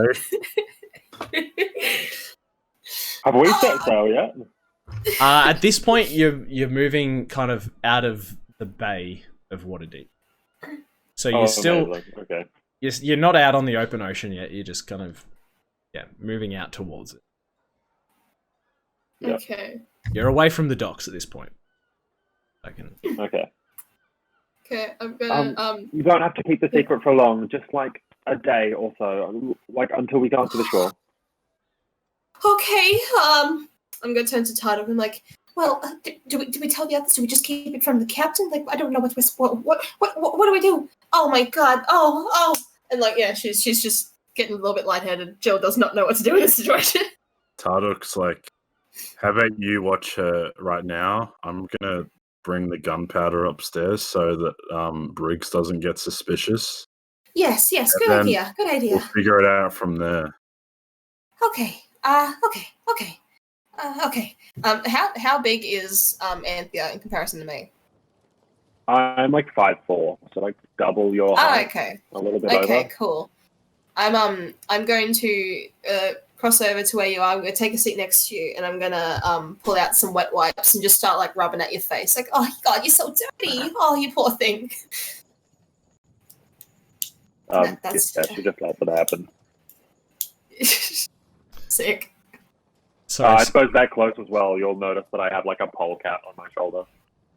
Oh God, you have a friend. Hello. Which actually, funnily enough, looks like a little pink weasel. Oh, I've had enough of weasels. Tarduk notices it and he's just like, and then he gets the gunpowder. Oh God. That's got to so become a soundboard noise. So Tarduk, were you bringing up the barrel? Is that what you said? Yes. Okay, yeah, no worries. Right? I'm going to stay below deck and stick with Anthea for a little while. Mm-hmm. Yep. Bombeldo and Tom's, calling out to you saying, "Yep, that's good work, Bombeldo. Just, all right, now lower that sail over there," and he's kind of pointing. And he says, hang on, let me find the names here of the sails. He goes, yeah, grab the cordage there and raise the. He's really good at this. Oh, shit time. Raise the one of the sails. Doesn't have the fucking names. Gotcha. Oh man. Yeah. Is there a possibility? The quartermast. Yeah, that's it. Yeah, the quartermast. Can I grab one of the know, ropes? Can I grab one of the ropes that is currently dangling and like Pirates of the Caribbean swing to the other one to like undo it? For sure. Give me a dexterity check. Just action. Just straight dex? Make it acrobatics. Amazing. I have a +8 in acrobatics. Of course you do. To answer your question, Anthea. 26. Oh my fucking god. Oh, there are Jesus. currently 5, 6, 7. There's 8 people in total on the ship. No, how many masts? Oh, masts. There is. I can tell you, there is one. Harrison, I sent you a picture of types of sails. There's 3. Cool. There's the square. There's the jib. And the I think you lanterne. just described what they look like. No, that's the name. One's a square, and then another one's triangle. There's a yard arm, which is the main arm across the mast, which holds up the swinging sail. one, yeah? I don't think so. No. I might be wrong. All right, so yeah, Bombeldo, you swing and somehow it's incredible. It's like watching Jack Sparrow. There's like you do a little flip in the air and as you grab onto this other rope and swing gracefully back down to the deck and raise the sail up as you do so. It's really impressive. Amazing. Bombeldo just kind of giggles to himself when he does it. Yeah. At this point, Barrack Seal, what was your job again? Sorry, you were the Quartermaster. Quartermaster. Yes. Okay. You don't have a lot to do at the moment. But you could help out. He says to you, "Hey Barrack Seal, why don't you help Jill out with plotting the course? See how she's going down there." Okie dokie. Do I hear him coming? Sorry? Make a I'll say it again. Make a perception check for me. Let's do a perception check. I've got wicked perception. Oh, maybe not. 13. 13? I'd say yeah. You can hear footsteps approaching the the stairs down below, down towards you. Yeah, okay. I'm going to try and very quickly, I'm going to say to Anthony's like, stay quiet, okay? And then I'm going to like try and like push some barrels around her so that like Berexiel won't see her when he comes downstairs. Mm-hmm. Great, wonderful. I forgot to do the stealth the same way as it says in our house rules, but I'm gonna do. Oh yeah. Yeah. So I'll do that right next time. No worries, Berexiel. You come down the stairs, and you see Jill standing in front of some barrels. I'm just like leaning against the barrel, like, hi. Very And natural. I'm looking at you like, because you look like you're very sus. And I'm like, okay. Jill sus. Shut up. Only one of you are gonna make it. Sussy baka. Or stuff. Okay, and I kind of go like, okay, Captain Wax has the plot course. Can you help me out? And I'm like looking over to the barrels, like trying to figure out like, should I leave Anthony alone? I was like, yeah. Did he mention where the map is? I've been looking for it. That's what I've been doing down here. I've been looking for the map. Okay, do you need any help with that? No, it's not down here. I've looked all over. It's not down here. Let's go. We'll go up. We'll talk to Anton, and we'll see if he knows where the map is. Okay? All right. There's no reason to be down here any longer than we already have. I'm like, so like you're such a big suspect right now, and I make it so obvious to my face, and I'm like, okay, let's go then. Yeah, go on. And I'm like trying to push him up, but I'm getting like slapped by the wings. Like Yeah. I can show you guys the map now. Yes. So. I did not. Wow. So we're Yeah. actually do we have a picture of the boat too? Oh, get ready. Oh, good. Sexy. Oh, it's a Have a map look of at- the Whoa. boat. There we Oh, go. What a course. Let me bring out you guys. Got Oh my god, Neva, we got Graves, we got Anthea, Berexiel. I pictured Graves as They're all falling. Because I'm dropping them on the barrel. So there's some real stuff. There's Ah. Alright, so at the moment, Bombeldo's kind of down here. And I'll say, got Anthea hiding here-ish, kind of behind some barrels. And Right. Jill and Berexiel just here, coming back up these stairs, and you will come out over here. Lovely. Alright, so you're wanting to ask Anton where the map room is? Yes. That's where the map room is. Yeah, he says to you, oh, it's no worries, it's in the captain's quarters, and he points to so there's this level here, just under here, Mm-hmm. and then there's like the lower level that's under this whole section. That makes sense? So see there's Yeah. stairs here? Yeah. So he leads Yes. you and you go in through this little door here. And into this room where you can see there's a, this is the maps table. Okay. Hey. And so I'm going to turn to Briggs and be like, so where are we charting our course for first? Well, let me grab my cartographer's tools out. Now let me do that for you. Oh, that Whoa. loads. Give it a sec. Come on. Alright, so that's water deep. Come on.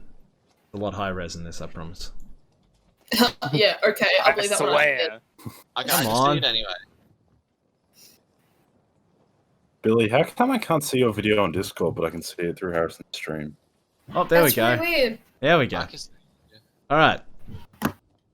So he's water deep here. Can you see my mouse? No, you can't. There's water deep in the center. Nice, nice. And we got the whale bones just over here. Lovely. And then the Moonshade Isles is this section down here. They have like a capital town, like a center town. Omen's Isle you know to be kind of The central location within the Isles. yeah. Okay. Alright, well, now that we have to make a stop at the Whalebones first. Oh, also Very while good. we're here, Daggerford down here is where Anthe is from. Cool. So not all the characters know this, but this is just for you guys individually. Yeah, that's where you're from. Amphale there is where Jill's from. We got you can see Neverwinter and the Neverwinter Woods God, it's so small. is where that's where Thunder Tree is. And you can see where it's the Sword Mountains there, that's where Phandalin is. Near there. Oh. And Tribor just over here is where Bombeldo's from. Nice. We headed Little down here to shithole of a Waterdeep. town. Oh, and Tarduk, you're from over here in the Star Mounts. Oh. So you headed straight through here, like through the forest, came out like crossed Jill's path. Yeah. All right. So you're plotting a course to the Whalebones. Yeah, north of the islands. Yep. Wonderful. So it's just straight west. Awesome. Yeah, great. You plot it out on the map, and you can go up and tell Antum if you want. Yeah, we'll do. Go over there and tell him what we're doing. Wonderful. While I'm there, I'm also gonna be like, so Antom, how long have you been captaining? A captain? Oh. Well, as a captain, I'd say probably 15 years. But I've been Oh, that's incredible. I've been on ships most of my life. Okay. And just out of curiosity, in your time on ships in general, and in the time you've been in charge of them, have you had, I don't know, stowaways? Like, that's crazy, isn't it? Like, I just like to ask, just what's your what do you do to them? He leans forward a bit and says, Jill, are you telling me there's a stowaway on my ship? I do I have to roll something? He's gonna roll an insight check. Oh fuck! You can roll deception if you're going to I'm try gonna and roll lie to him. Yeah. Alright, here Come we on, go. Joe. Oh god. I got 7. He looks at you and says, oh, Jill. She's sweating bullets. Alright, show me to him. Let's have a look. Okay. Anton, do you have children? No, I don't. And he's already started walking down here. No. I'm grabbing him by the back of his shirt. I'm trying to drag him. You're just kind of getting dragged along as he walks. He's big. He's walking down towards these stairs. And he Shit. he walks down below deck. And How well did I hide it? Well, we'll find out, won't we? He starts walking around going, alright, come on out. I know you're down here. Anthea, are you going to do anything, or are you going to continue hiding? Do I get to roll a stealth check again? I think now is going to be, a good time to roll a stealth. Do you know that Anthea is showing as Dredge and Frey in this Oh, in this setup? Oh, well. in this setup? Yeah. Oh, yeah, I didn't realise that. Hold on. Oh, no. I Hold on. was like, hang on, that's not Justis. That's okay. Let's go, Fire Justice. Wait, no. Fire Justice. Wait, I'll just go like this. I'll just go. Boom, look at that. That was a cool trick. Got you. Man, that was easy. But, did Jill moving the barrel earlier count as like a help action? I'll say, yeah, you can have advantage. Cool. So I've got a straight roll. Hey, that's a 17, so a 15. He's going to make his investigation check. Don't. I hate when you scratch your nose. Is that my tell? Is it? Do I always scratch my nose? Yes. Oh, man. You You're guys like, are "Oh, bad. I'll remember that now, so I can do that to Ski. Just be like, Bitch. he rolled well. Yeah, that makes sense. You try and like scrunch up a little bit more, and you accidentally nudge a barrel a little bit, and it shifts. And his big loxodon ears kind of flap a bit. And he turns Also towards... doesn't help that I'm bright pink, He turns in a towards the room full of barrels. brown. Jill is following him, trying to make as much noise as she can to cover up whatever. She's like, shit over. She's like, oh, I'm so clumsy. I'm so sorry. He leans over the Jill just barrels, starts death metal screaming. and he says, hello, little one. And he says, Jill, do you know what we do with stowaways? Oh. No, I don't. We treat them with kindness, because they've clearly got it a lot worse than us. And he I knew that was coming. moves the barrel away and like at the same time. I thought the Anton was going to throw her overboard.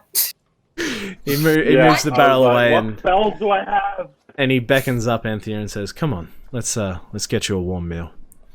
Jill passes out. Just out of Stress.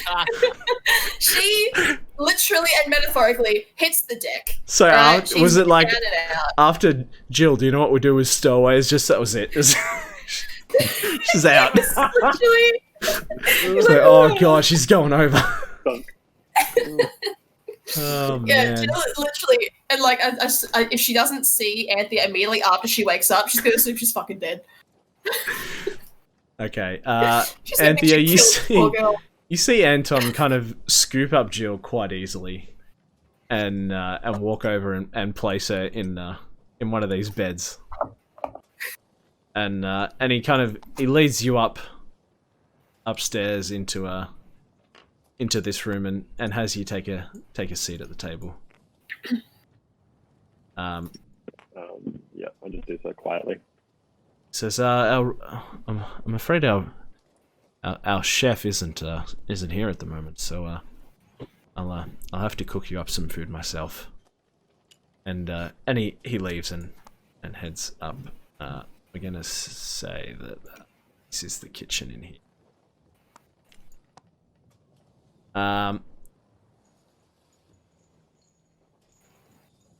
Yeah. Tarduk, you over here, Weasel kind of saying to Neva, like, got a stowaway, jeez. Need to know what happens to them. Oh, it's so gross. Yeah. You would have actually seen Anton, so Tarduk, Tarduk and Bombeldo, you would have seen Anton kind of walk Anthea up from below deck and then into there. What would you guys like to do? I just look at it happen and go, that's one I haven't seen before, and slowly make my way over. I'm not really in a rush. Okay, no worries. You head in and are you following into this room where Anthea is? Yeah. Yep. All right, you head in and see this pink tiefling sitting at the table. I just go, oh. Well, hey, I'm Bombeldo. I assume that big elephant man went to go get you a meal? Yeah, he did, but it's really no trouble. Sorry, I'm Anthea. It's my pleasure to meet you. And my pleasure too. Look, he's gonna take care of you. I need to go get back out there and make sure we don't crash. Have fun. Sorry to interrupt, but I just noticed that Bombeldo has a little ghost on his finger. Yeah. Yeah, That's so cute. Oh, It's sad. That's so dark. Ah, So fucking morbid. that's upsetting.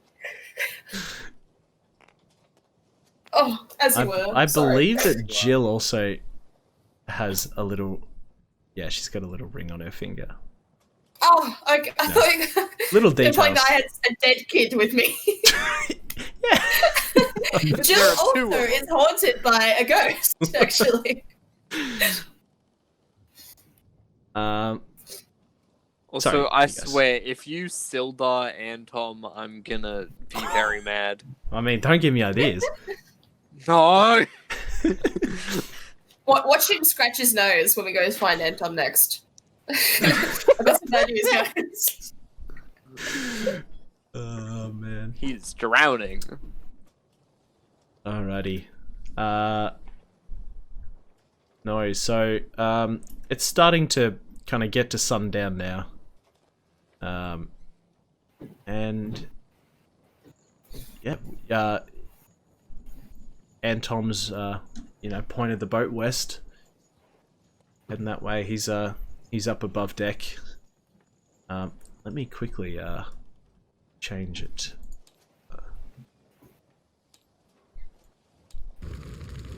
Here we go. Have you got a night on ocean? Better believe I do. What? Oh, I need This to is the turn. future. I need to turn down the volume. Just so you guys know, just for specificity, we're about 190 degrees is the direction that we're going.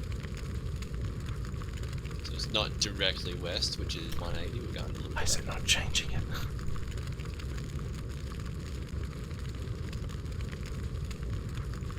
Can't get it to change the sound of the game. Hang on, I gotta go on a volume mixer.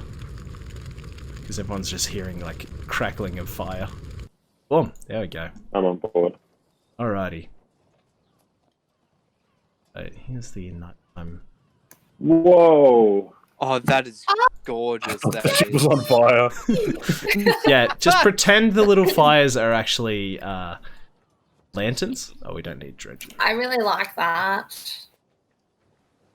What, so if the ship just catches on fire, we know what was meant to happen. Oh man. That's more just so you can actually like see. Gotcha. So Very yeah, cool. I'm guessing at this point you guys are maybe below deck enjoying a meal. Yeah. I would like Lovely. to say that the moment that Jill woke up, she stormed onto the deck, like flung Yes. the doors open, just like, "You leave that little girl alone!" And and then like they're literally all just hanging out. And just like, "Oh, okay."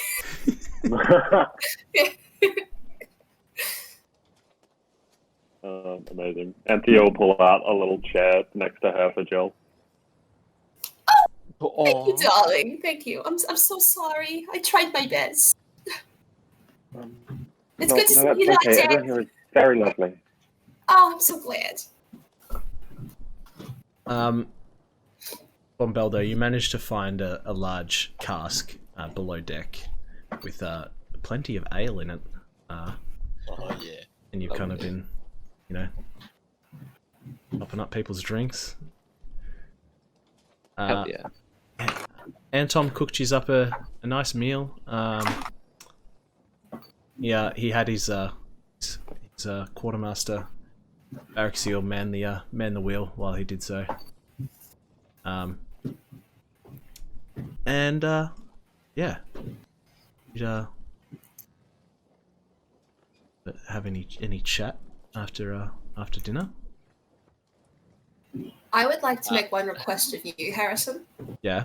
Can you introduce Anthea to the rest of us? Oh, So, before we keep going, yeah. quick question. So, I'm assuming, well, I know she's my character.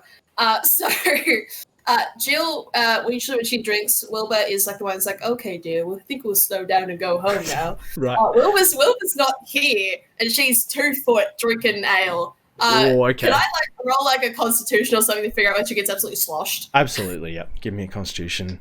Fucking sick. Constitution, baby. Oh, okay. I rolled 19. 19. All right. You're you're putting them back. Doing okay at the I moment. thought is seeing Tarduk here is making me is reminding me of Wilbur, and I'm just like, oh, I've got to slow down a little bit. Gotta be mindful. Mm-hmm. You had a big meal as well. It helps a bit. Yeah. And the stress of the evening. My God. The whole night so far, Graves or Weasel has been trying to sneak drinks to Anthea, going, yeah, go on, you're old enough, you'll be all right. No, thank you. Okay, Please walk away to the other side of the room. Thank you. What the fuck? I don't feel safe around you. Next time Weasel goes to like fill up his drink, I will take the thing. I will stab a hole in the wood, put my knife back and fill it up and hand it to him with my hand over it. Hey, sorry. Say that again real quick for me. Okay, so his tankard thingy, right? He hands it to me when I go fill up his drink. I will. Actually, I feel like I should roll a sleight of hand for this. Mm-hmm. So you're stabbing a hole in the side of the cup? Yeah, I'm stabbing a hole in the side of it, and handing it back to him with my hand. Holding it so it's gonna squirt on him. Is that what you're intending? Yeah. Gotcha. Yep. Give me a sleight of hand to see if he notices. +6. Let's see what we have. That's a 21. Whoa! Right, here we go. It's perception. Stealthy. Okay, his perception's not great. You hand the mug back to him and goes, yeah, it's about time. Thanks, dragon. And as he takes the mug away from you, and you let go of the small hole, it starts to squirt onto his clothes, and he goes, oh, and he's holding out. He shotguns it to catch it. And he begins drinking it all through the hole and shotguns the whole drink. Oh my God! And he's he's got one hand up in the air, kind of going, yeah, go, trying to get you to cheer for him. Nobody's cheering. I can't believe we have our own Minetta. This is crazy. Oh my God. Oh no. While he's trying to and probably is not listening to anything that's happening, slightly under my breath, Bombeldo just goes, "Suck shit, dirtbag." Wow. Can't believe Bombeldo said gay rights. Doesn't hear you this time. Gay rights. Neva says across the table, so Tarduk, was it? Yes. What brings someone like yourself out this far to the ocean? Well, I'm trying to find the most solitary place on Earth because I want to try and find somewhere that's, alone, away from everyone else, where I can just be alone with myself. And, maybe out in the ocean is a pretty good place. Not many people living here. Yeah. Okay. Fair enough. But, it sounds like a lonely life. Well, I enjoy it. So, yeah. Yeah. It is lonely. I hope you managed to find what you're looking for. Thank you. Sorry, I don't think I got your name. Was it Anthea? Yeah. Hi. That's a brave thing you did to hide away on this ship. Yeah, or very silly. But I didn't really have a whole lot of options. You running away from home, or? Yeah. Yeah, I'm sorry. Yeah, that my parents weren't very great either. Bombeldo kind of feels a little awkward sitting between this and just goes, "She'd make a good thief." We could train her up to join the guild.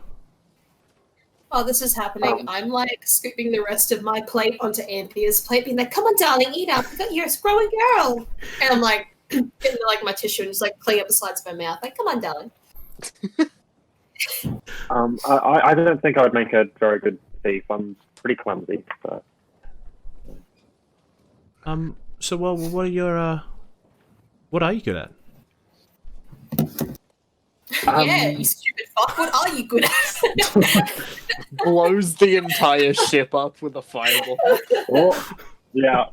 I don't know. I read a lot of books. Okay. I guess.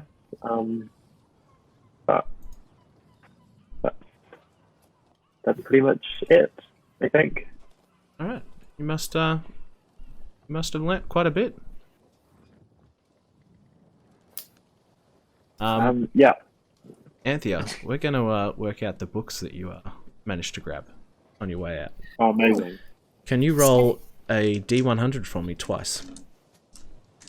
All right. The first one is a 20. 20. All right. Yeah. The second one is a 68. All right, 20 and a 68. All right. The first book, you're just now kind of, as she's mentioning, like, or you're talking about, hey, Reed, you remember and pull the books out, not really having a chance in the moment to look at them. The first one is titled Dragons, the Original Magicians, by Arulus Flemlaw the Fourth. By who? Actually, no, it might be Aurelius. Arulius. Flemlaw the Fourth. Flemlaw. Is this like one of those books you'd get from the Scholastic School book fair, where like there's like little like a magician toolkit in it as well? like Dragonology, like it's got cool Yeah, pop out paper. I had the Egypt one. I had the Egypt one. I had the wizard one. Hey baby. Good shit. Classic. Alright. And That explains so much about all three of us. the second book is called Tutelage from 30 Years Living with a Forest Wyvern by Cyrus. Just Cyrus? Just Cyrus, just one name. Sure. That's pretty cool, right? Sounds like a sick rapper. Now you'll be I able wonder to. how his achy breaky heart is holding up. Oh. So you'll be able Can to, we canonically put him in here? No, it's not that Cyrus. You'll be able to, have a read of them later to find out what they are all about. Neva says, well, if you'll excuse me, it's getting late and I should get my rest. You never know when we might need to get into a fight. And she's gonna head off and get into bed.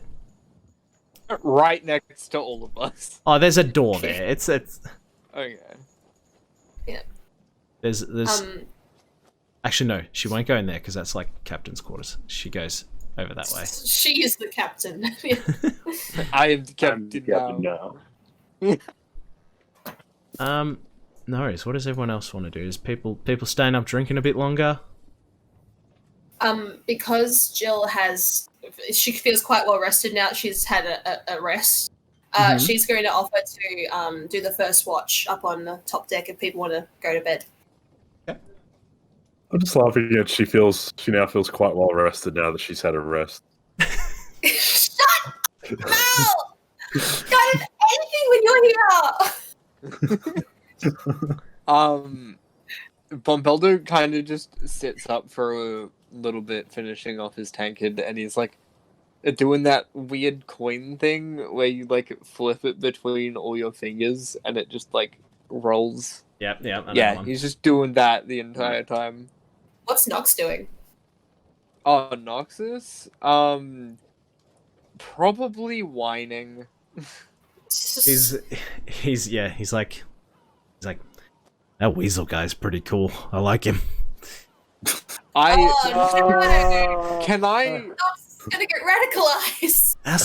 I can Ask him to touch tell some Noxus, stories. right? Pardon? I can touch Noxus, right? You can try. Okay, I like slap him on the snout. Your hand passes straight through his kobold spirit form. Does it hit I anything just like else? The rest of you kind of see Bombelda kind of go and whip his hand like this at nothing. Too many I rings. just very very lightly whisper, "Oh yeah, you're a ghost." Oh god. Jesus. No worries. So Jill is heading up. You join Antum, and she says, have you come to take a watch?" Yes, I figure I've already had a bit of a rest myself, so, be fair to everyone else. Had quite the scare this afternoon. No worries. Do you want to just head down to the front of the ship and and here you go. He pulls out a spyglass and hands it to you. He goes, It's hard to see sometimes past the front. It's a bit high. Just have a look out, see if you can see anything. Oh, I thank you very much. I will. And she heads off in that direction and sort of slings the eyeglass over her shoulder like a bat. Yep.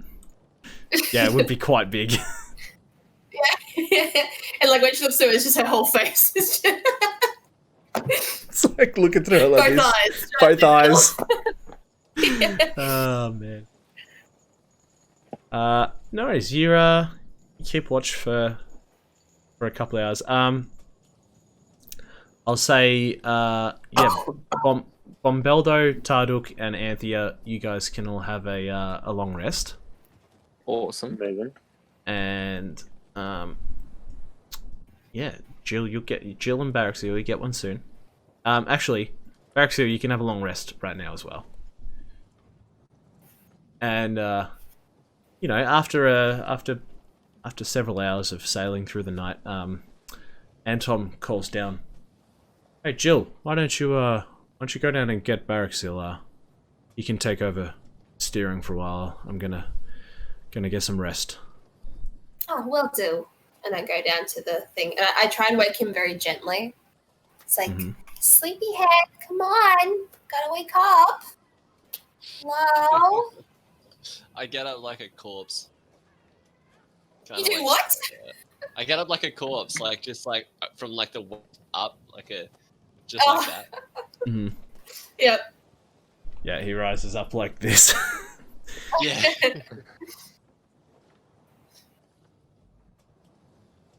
Yep. Yep. Okay, Baraxil, you head up. You head upstairs and take over steering for Antum. Start doing Tokyo Drift. Alright. We Yeah, it's 3 reverse days. entry into the aisle. Jill, are you wanting to get some rest as well? Yes, Baraxil's- but I have to... Yeah, okay. Yeah. Alright. Long rest, baby! Baraxil's manning the wheel. No worries. Baraxil, you're steering the ship for a few hours. Give me a perception check.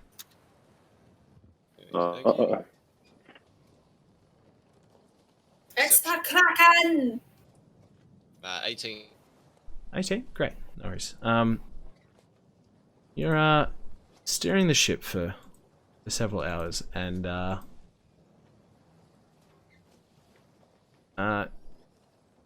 you think for a second that you see a flicker of light off in the distance.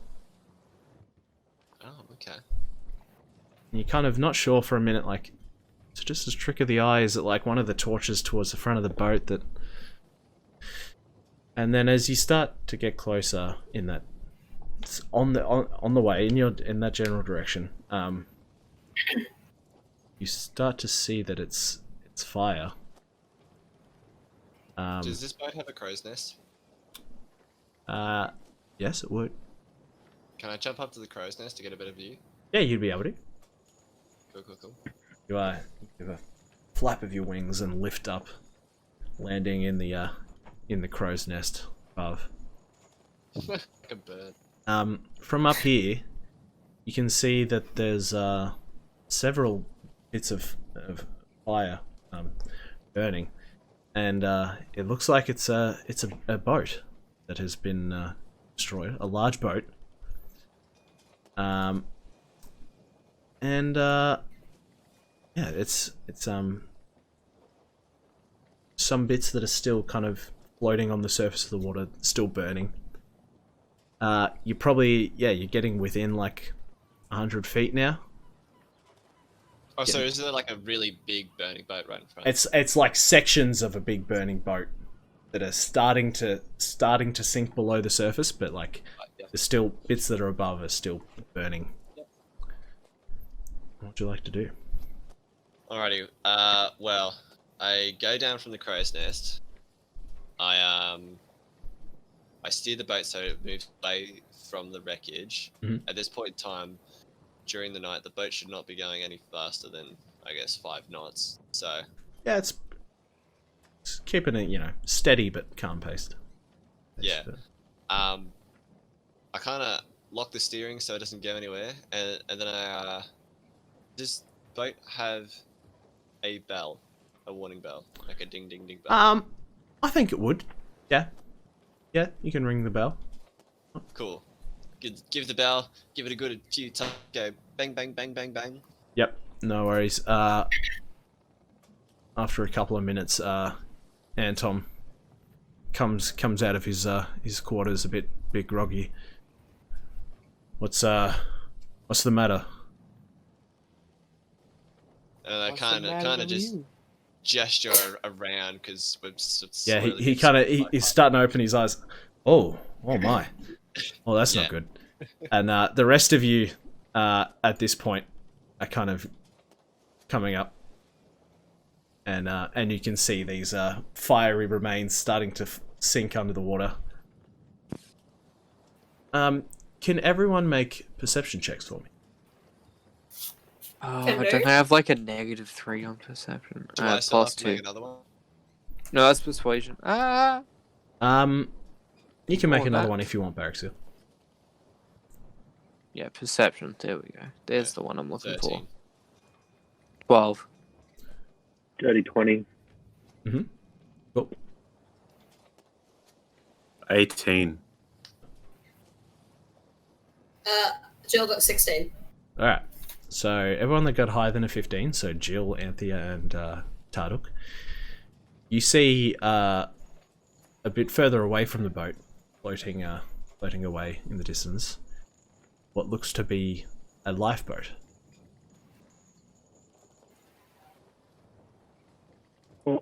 It's probably going to be a little big. Oh, that's alright. Whoa! You can see it's a bit further away than that. You can see a lifeboat floating in the water, and you can see 2 humanoid figures on board, waving their hands like this at you. Is there any rope? Is there any rope that we can like toss out to try and like pull them in? Yes, there is. There's Okay, let's try and do that. several You just tie up the large. boat, like do Shibari on the lifeboat, or Bit of Shibari on the maybe. lifeboat. Okay, yeah. Long distance. Shibari, Shibari. electric Um, boogaloo. Oh man, that sounded bad. At the current heading, you're gonna pass by pretty close to them. So who's throwing the rope? I will. I'm very strong. All right, I was Jill. gonna say, is this a strength thing or a dexterity thing? It's strength. Okay. So, Okay. So Jill, can you give me a strength check to throw that rope? So Jill, can you? Oh, Yeah. I'm getting Ooh. some feedback from Jay, I think. Yeah, that's Yeah. a big Yeah, old I'm pretty sure actor. it's Joe. There we go. So I yeah, rolled and I that's got me. Sorry, my headphones just died. Oh, good. Sorry, what'd you get, Jill? 18. 18. You throw this rope, holding onto the other end. I'm assuming. Do I have excellent form? It's pretty good. Pretty good. Do it look like a It, shot just like It lands way further than it needs to past them, and the rope lays across their boat, and you see them kind of grab onto it and sit down in the boat, and Yeah. you start I'm gonna pulling it in. title to the rope try and help me pull them in. Yep, you pull it in, and guide the boat up beside where there's a rope ladder you can throw over. And now that they're a bit closer, you can see a young girl and a kenku. Now, What's a kenku again? a kenku is a humanoid crow. Oh, sick. Yeah. Yeah, they're basically just bird people. So they climb up aboard, and the little girl is kind of puffing and says, "Thank you." And they're kind of I'm just gonna take her cardigan off and wrap it around the little girl. she says, "Thank you." She's shivering, and the you see the kenku opens his beak and just goes just squawks, no words. Reveling in the dark. Anthea's immediately going to grab one of the lanterns as well and run it over to them to like start warming them up. Mm-hmm. Yep, great. Oh no. So little girl says, "Thank you, I'm Sophie. This Good to meet you, is Boomer." Oh, Boomer. And What happened? You guys on that ship? Boomer the kenku opens his mouth and goes like this, and a voice that doesn't seem like it's his. Oh no. You hear, "Get off my boat, you monster!" And he just kind of closes his beak again. Well, that's peculiar. Oh, yeah, sorry, Boomer can't talk. He can only mimic other things he's heard. Oh, so a monster attacked the ship then, I guess? I don't really remember. Last thing I remember that we were on the boat and then Boomer was putting me in the lifeboat and we ended up here. I can't really remember. And obviously it's not very easy for Boomer to tell you. Okay. Is it? Do these people look injured at all?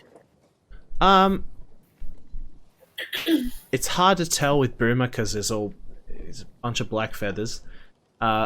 Sophie has looks to be some small cuts on her face, and that it's bleeding a little bit, but isn't looking too bad. Okay. What do you want to do? Should we take them inside where it's a bit warmer? Yes. Come Yes, down please. That'll deck. be good. So, so I suppose Anthony and I would take them down to the deck where the beds are, all sealed up. I'm gonna, as we're going, I'm just gonna say to Tarduk and Bombeldo, can you guys still run around the ship to see if you can see anything in the water, either survivors or like whether whatever attacked them is still around? And then I'm gonna run up to Anthea. Super groggy. Bombeldo just goes, yeah, sure, gotcha. And Right. just starts going. Yep. You bring them below deck, and Sophie gets into a bed and quite quickly falls to sleep. Boomer just lays on the floor, and he falls asleep pretty quickly. Do you guys want to talk now that they're asleep? Guessing. Okay, look, what? Why were we woken up? Obviously, we found two stranded. What happened? Berexil, what'd you see? Did you see the monster? Is that why you rang the bell? There was no monster. There's a boat on fire. I needed assistance. Okay, so you didn't see what lit it on fire then, I guess? Nothing. Just saw fire and just needed to make sure that everybody was safe. Yeah, I'm going to turn to Briggs and say to him, are you aware of any monsters that are roaming these parts of the waters? Oh, I mean, you've got all kinds of sea monsters, but yeah, I don't understand the fire. It was quite strange. Did you recognize the voice that the bird, the boomer fellow that he spoke with? I didn't. It was very strange. As far as I know, Kenku can only imitate voices that they've heard before, so that worries me quite a bit that was a voice he imitated. Wait, so that was a Kenku? That was a Kenku, yes. Okay. Anton kind of looks out behind the boat at the rest of the wreckage that's now there isn't any fire left. There's only a couple bits that haven't quite sunk. But yeah, there's nothing really left of it. I think it'd be best. A great start. Baraxila, you're right to keep steering for a bit longer. Aye, Captain. I think the rest of us should go back to sleep until morning. Gotcha. Okay. Right. Jill Are takes the extra are the girl and the Kenku in a room by themselves? No, they are in like kind of your quarters at the moment. There should be another bed, another couple of beds in here. Oh. So yeah, she's sleeping here, and Kenku's kind of over here in the corner, lying on the floor. Yeah.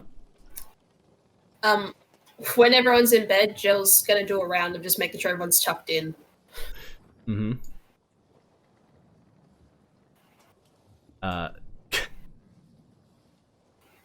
Graves calls out, "Hey, you forgot me." Where's She goes my over heart? and tucks him in very tightly. Where's the my aim heart? is that you won't be able to get out. Oh, he's definitely that guy. Yep. The aim when I tuck in Graves is he won't be able to get out, hopefully. Mm-hmm. Do I Just have to kinda- roll anything? Graves Just hope for the best. sleeping? Pardon? Where's Graves sleeping? Graves is sleeping here at the moment next to Neva. She's kind of okay. she's like turned so she doesn't have to look at him. Just like as sneaky as I can, which is not very sneaky. Mhm. Can I do an alarm spell around his bed? Yeah, absolutely. Which means if he steps out of bed, it'll wake me up immediately. Mm-hmm. Yep. Oh my No worries. God. Absolutely cast that. Yeah.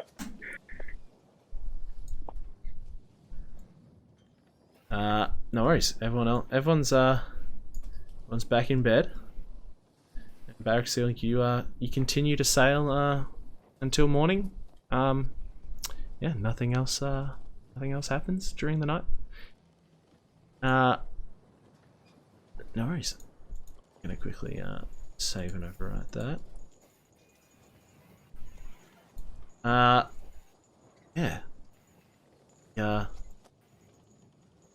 Sun eventually rises up. Oh no, it's reset it so I don't have any of the things. Anyway, right. Sun rises in the morning.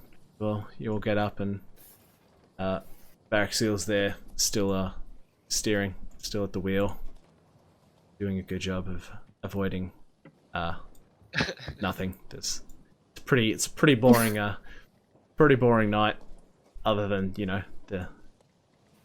the boat, the wrecked boat that was on fire. And yeah, Anton kind of goes into the galley and starts cooking up some meals. The alarm spell didn't go off until obviously this morning when Graves got up. Amazing. Did Graves get up like later than everyone? Or? Yeah, when you wake up, you can hear him still kind of quite obnoxiously snoring. Gotcha. Yeah, he's there. Oh, the tongue! Yeah, the tongue's what does it. That's so bad. Oh man. And yeah, you come out of the sleeping quarters up and yeah, find Anton cooking up a lovely breakfast. Got some, he's got some bacon and some eggs. Yeah, he goes, "Oh, I hope there was nothing else too exciting last night."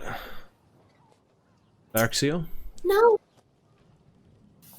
Nah, nothing really. That's good. I'm glad. Well, I expect we'll arrive at the whalebones by the end of today. We're making pretty good time. We've got pretty good wind. The boat's going quite a bit faster now.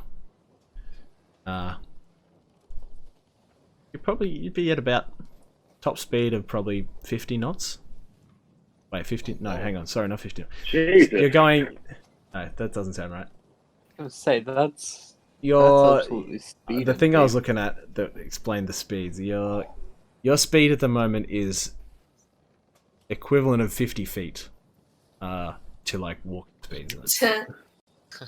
Right. So like 12 knots. Yeah, that sounds better. You are We're not hitting Yeah, we're on a 5. speedboat. as you are. The day goes on. Does anyone have anything they want to do like during the day, or we can skip forward a little bit? I do. Just, Oh, sorry, you go. yeah, I was just gonna say, and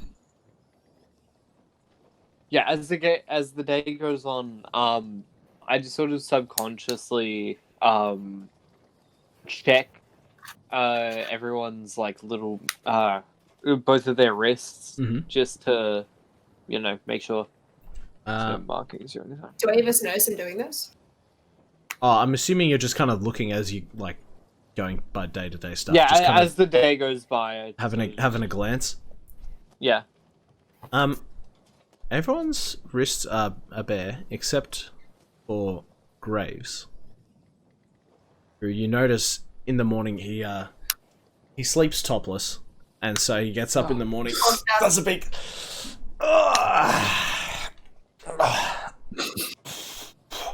He like scratches his butt and farts. Yeah. like Shrek at the beginning of the movie. Yeah, and then he, you see just before he pulls a top on, you notice he has a tattoo on the back of each hand, kind of extending up his wrist a bit. Okay. Don't get a good look at like what it is. Yeah. Okay. Cool. Gotcha.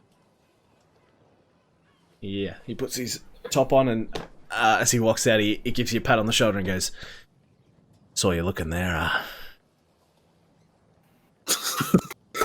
Do a painting, it'll last longer." And he walks up above deck. Oh my god! I'm actually just got like the swagger, like just walking like. Bombeldo fights back so hard the urge to like press the knife into his stomach. And also vomit.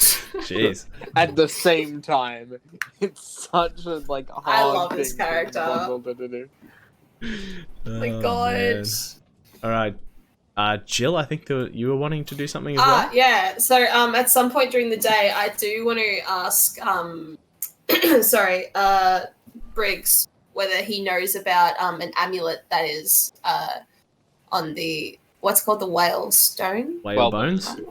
Whale bones. Yeah, does know about an amulet that might be there. I heard my kids, they're adventurers. They're out there doing that kind of stuff. A friend of mine told me they're going after the amulet of some kind. No, I haven't really heard anything about an amulet. You know what? That's totally fine. I figured I'd ask. At the whale bones it was, you say? Yes, that's what she told me at least. I've only really heard rumors about the whale bones There's Is it a dangerous place? it can be for the wrong people. Is it cold? Should they have brought sweaters? It gets a bit chilly out there. You know, that wind coming off the ocean, it can be pretty cold. I just know they didn't bring a jacket. I just know it. Yeah, there's been stories of pirates who go there hoping to, you know, find treasure and going missing. Yeah, I've never been myself.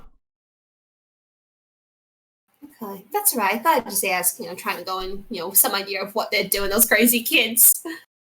No worries. He goes back to steering the ship. We right to fast forward a bit. Mm-hmm. No worries. You eventually see off in the distance some small dots of little islands.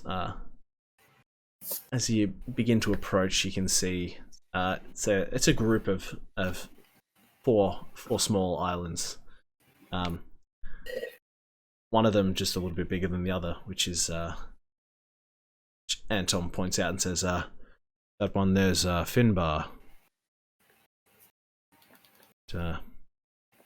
That's where people tend to go missing. Sorry, not Finbar. Finback. Nick. I mean, if there was somewhere to look for your kids, that might be the place. I agree. Those kids always know exactly where to find the most trouble. I just hope Tybalt's taking care of his sister.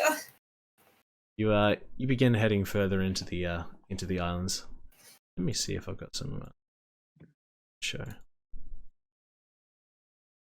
There we go. As you get closer, and you see why they're called the whale bones.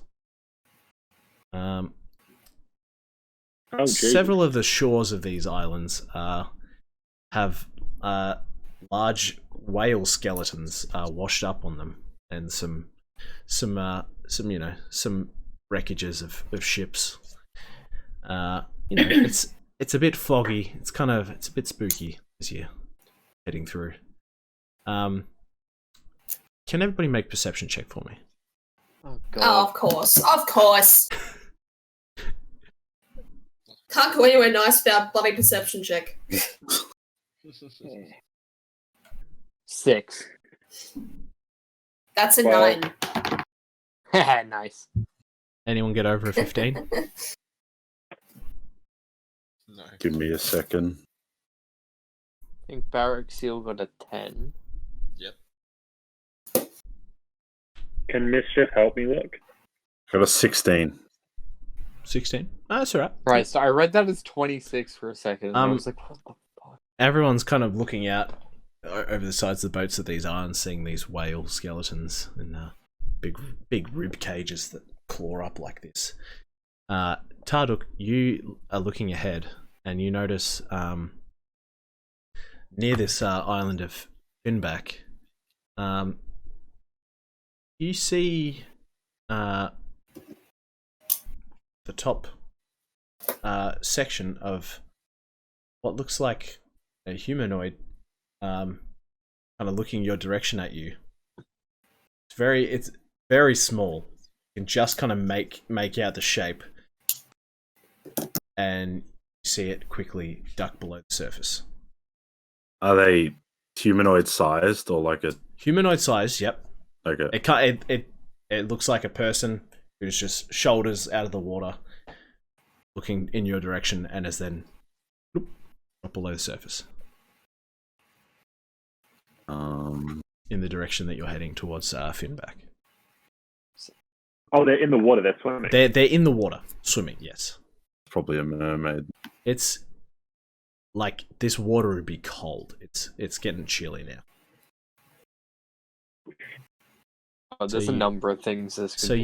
you continue towards Finback, and eventually you get close enough that you can see its main feature, which is a cave opening. It looks like it leads under the island. It's like a submerged cave, so the water goes in, so you can sail in a bit further still. And Tom says, "What do we think, folks? Do we want to head in? Yes. If we want, we could drop anchor outside and take a couple of the smaller boats in." I think that would be the best course of action, yes. Okay. Right, no worries, we can do. You pull up probably, let's say 100 feet from the opening, and he instructs Bombeldo. Bombeldo, lower the anchor.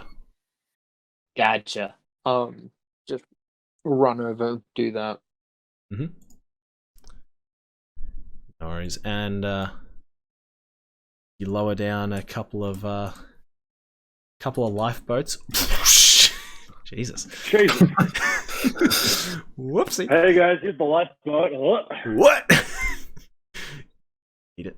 Hey guys, here's the lifeboat. Drops it on the boat. Now, who is going on the boats? Jill I'll is. take one. Jill, yep. Bombeldo. This might be a terrible time to let people know, but I can't actually swim. Oh God, do we have some what are they called? Life jacket. Life jacket? Life jackets. Do we have any life jackets? Briggs, do we have any life jackets for the little one? Oh. What now? What if what floats? Do you have something that floats? I can tie to it. I'm good with ropes. Oh. Oh my god. There's some empty barrels. No, don't corrupt my bean. We could tie an empty barrel to it. I don't know. Maybe. Put it in I'll just Honey, middle. how about you sit between me and Tarduk? If we go over, you hang on to Tarduk and he'll take care of you. And I'm gonna leave Tarduk. My shell, right? You take care of her.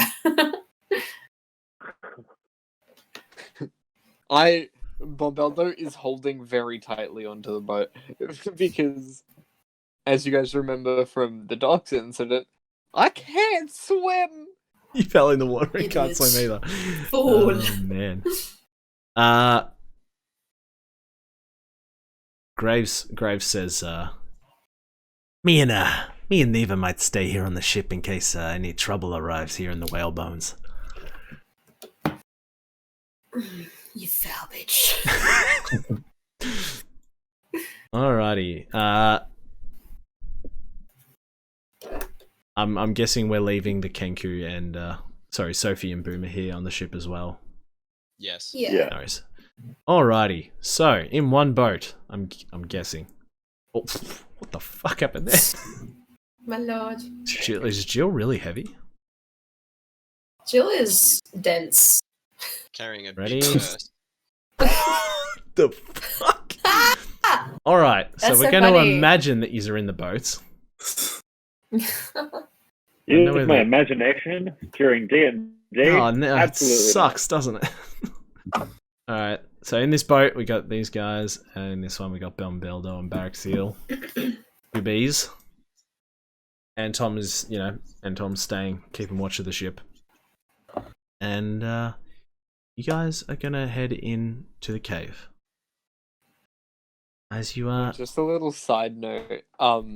Harrison, after everyone had left and it was just me, Ryan, and Ben Dick in voice chat. Ryan mentioned that Bombeldo and Barrack Seal's dynamic is basically the Bard and the Witcher. Oh, it's great. I love it so much that's already. so funny. That's so cute. I can't wait for you guys to kiss later on in the season. Alright, so you guys begin... Okay. You guys begin rowing these boats into the cave. As you enter, Oh, good. Row, your boat. We haven't sung a single she shanty, and I'm so mad. she Santy. Sea shanty, whatever. You head in. The opening kind of continues as a tunnel for a while until it opens up into this larger cavern that has a small kind of its own small island in the middle of it. Oh, rad. There's some small holes kind of in the ceiling that let in these shafts of light that are bouncing off, and the room is lit up in this golden light that you see. The light is reflecting off a large pile of gold, gems, quite valuable items on this island in the center of this cavern. Beldo just goes, no, I swear to God, if one of those big bastards is here, no, we're leaving.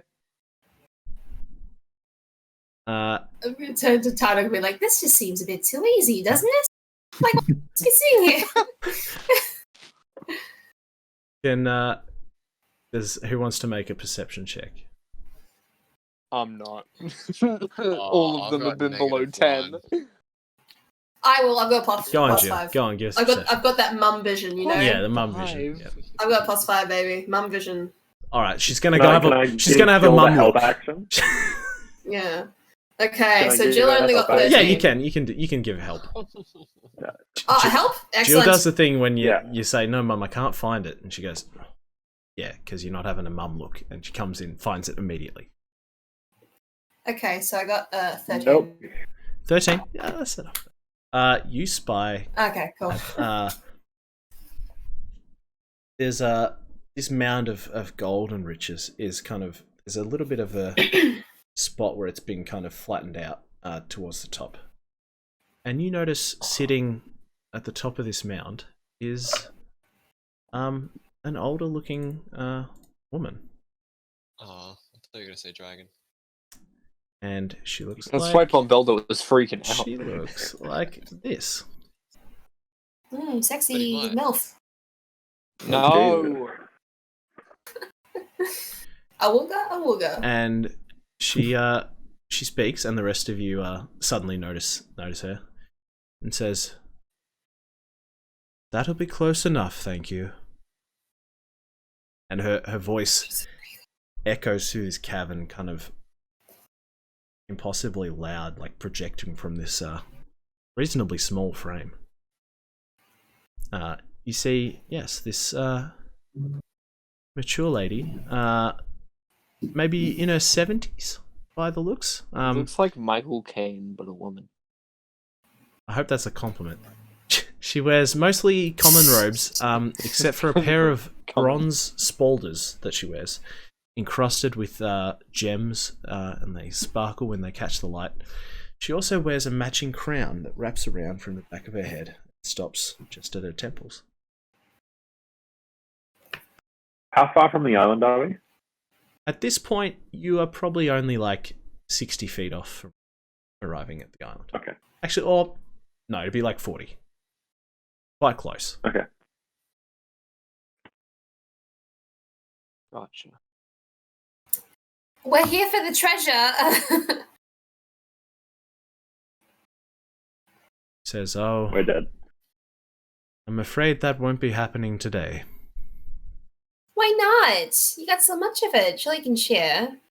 Beldo was holding his head in between his legs, No. trying not to be found. It's like I always tell my Tibble, my Rosemary, sharing is very important. Sorry, I beg your pardon. Did you say Can we please have some of the gold? Did you say Tybalt and Rosemary? Yes, my babies. Have you met them? Oh God. Yes, your children came in past through here about 6 months ago. Oh, were they wearing jackets? I believe they were. They looked to be matching. Oh. Okay, that's good to hear. I always worry about those kids. Yes, So can we have? Anyway, go. Yes, they came to me wanting a quest. They were absolutely begging me, and, well, they had such a sparkle in their eye, I couldn't say no when they asked. Oh, of course. I know just the sparkle you're talking about. They I sent them to protect a pod of whales on part of their migration from a group of water-deep fishermen who were trying to kill them. Okay. It took them several weeks. I had almost lost hope that they'd succeed, but they returned, and I rewarded them. They didn't want gold. They spied in my hoard here. They spied an amulet, the amulet of Horus. I can't say I knew the powers of this amulet personally, but I was willing to part with it for their good deed. Is that the business that you work in? You give quests? I reward good deeds. Well, that's good. Let me say, you've raised some wonderful kids there. Oh, thank you. I didn't do it by myself, obviously. Like I'll tell my Wilbur that the high praises. Wonderful. Sorry, miss, we didn't catch your name. My name is Tonsoth. Sorry, Tonsoff? Zoth. Sure. Can I get history checks from everyone? I was gonna say, do you want us all to roll history absolutely. checks or something? Oh, that was fun. Here we go. Where's H? Oh, +2. Let's look at what this I got is. 8. So I That's know a nothing. 10. And We know So nothing. it's like average intelligence. 25. 20 or 25. Oh Damn. shit! 5. Jill got 15. 19 plus Okay. 6. Anthony, everyone's kind of going Tonsoth, and in your head, you're saying to yourself, "Mate, I read about Tonsoth. They're hundreds of thousands of years old." And just as you're about to say, and they're also, and she says, "Perhaps this will bring back your memory," and she transforms, Oh. Roll initiative. grows to this gargantuan size, and before you, sitting on this island, is an ancient bronze dragon. Yay! And that's where we're gonna end it. I knew it! Sheesh! That's where we're gonna end it for tonight. Damn, sexy. That's amazing. Jesus. Big gilf, big mummy. Big deal for sure. Oh, awesome. Pog. that's a Oh my gilf god, I can't believe we dragon, made it I'd like- here. The fuck? Well, I love I hope it. I hope so you all much. enjoyed watching. I'll work out some XP for you guys. Yay! I love that. Absolutely love it. What if I don't want XP, Harrison? Did you ever consider that? That's I will take fine. Wells. I won't give you XP. This week there actually wasn't any combat at all, Yeah. which I hope you didn't mind. No, You know. it's No, I so quite cool. enjoyed It's it. a- Well, I tried. We'll get some more combat next. But there was a lot of good roleplay. Tell you what. And so I'm going to reward everyone with 800 XP. Sheesh! Oh, the moment. Yeah.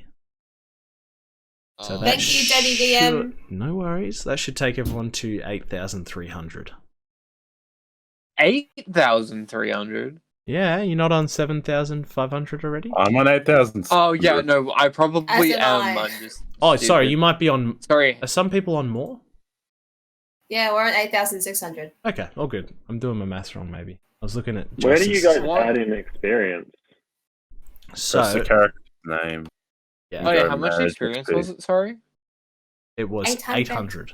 If you're on D&D Yeah, Beyond. so click on your character's name and then down it'll say Manage Experience.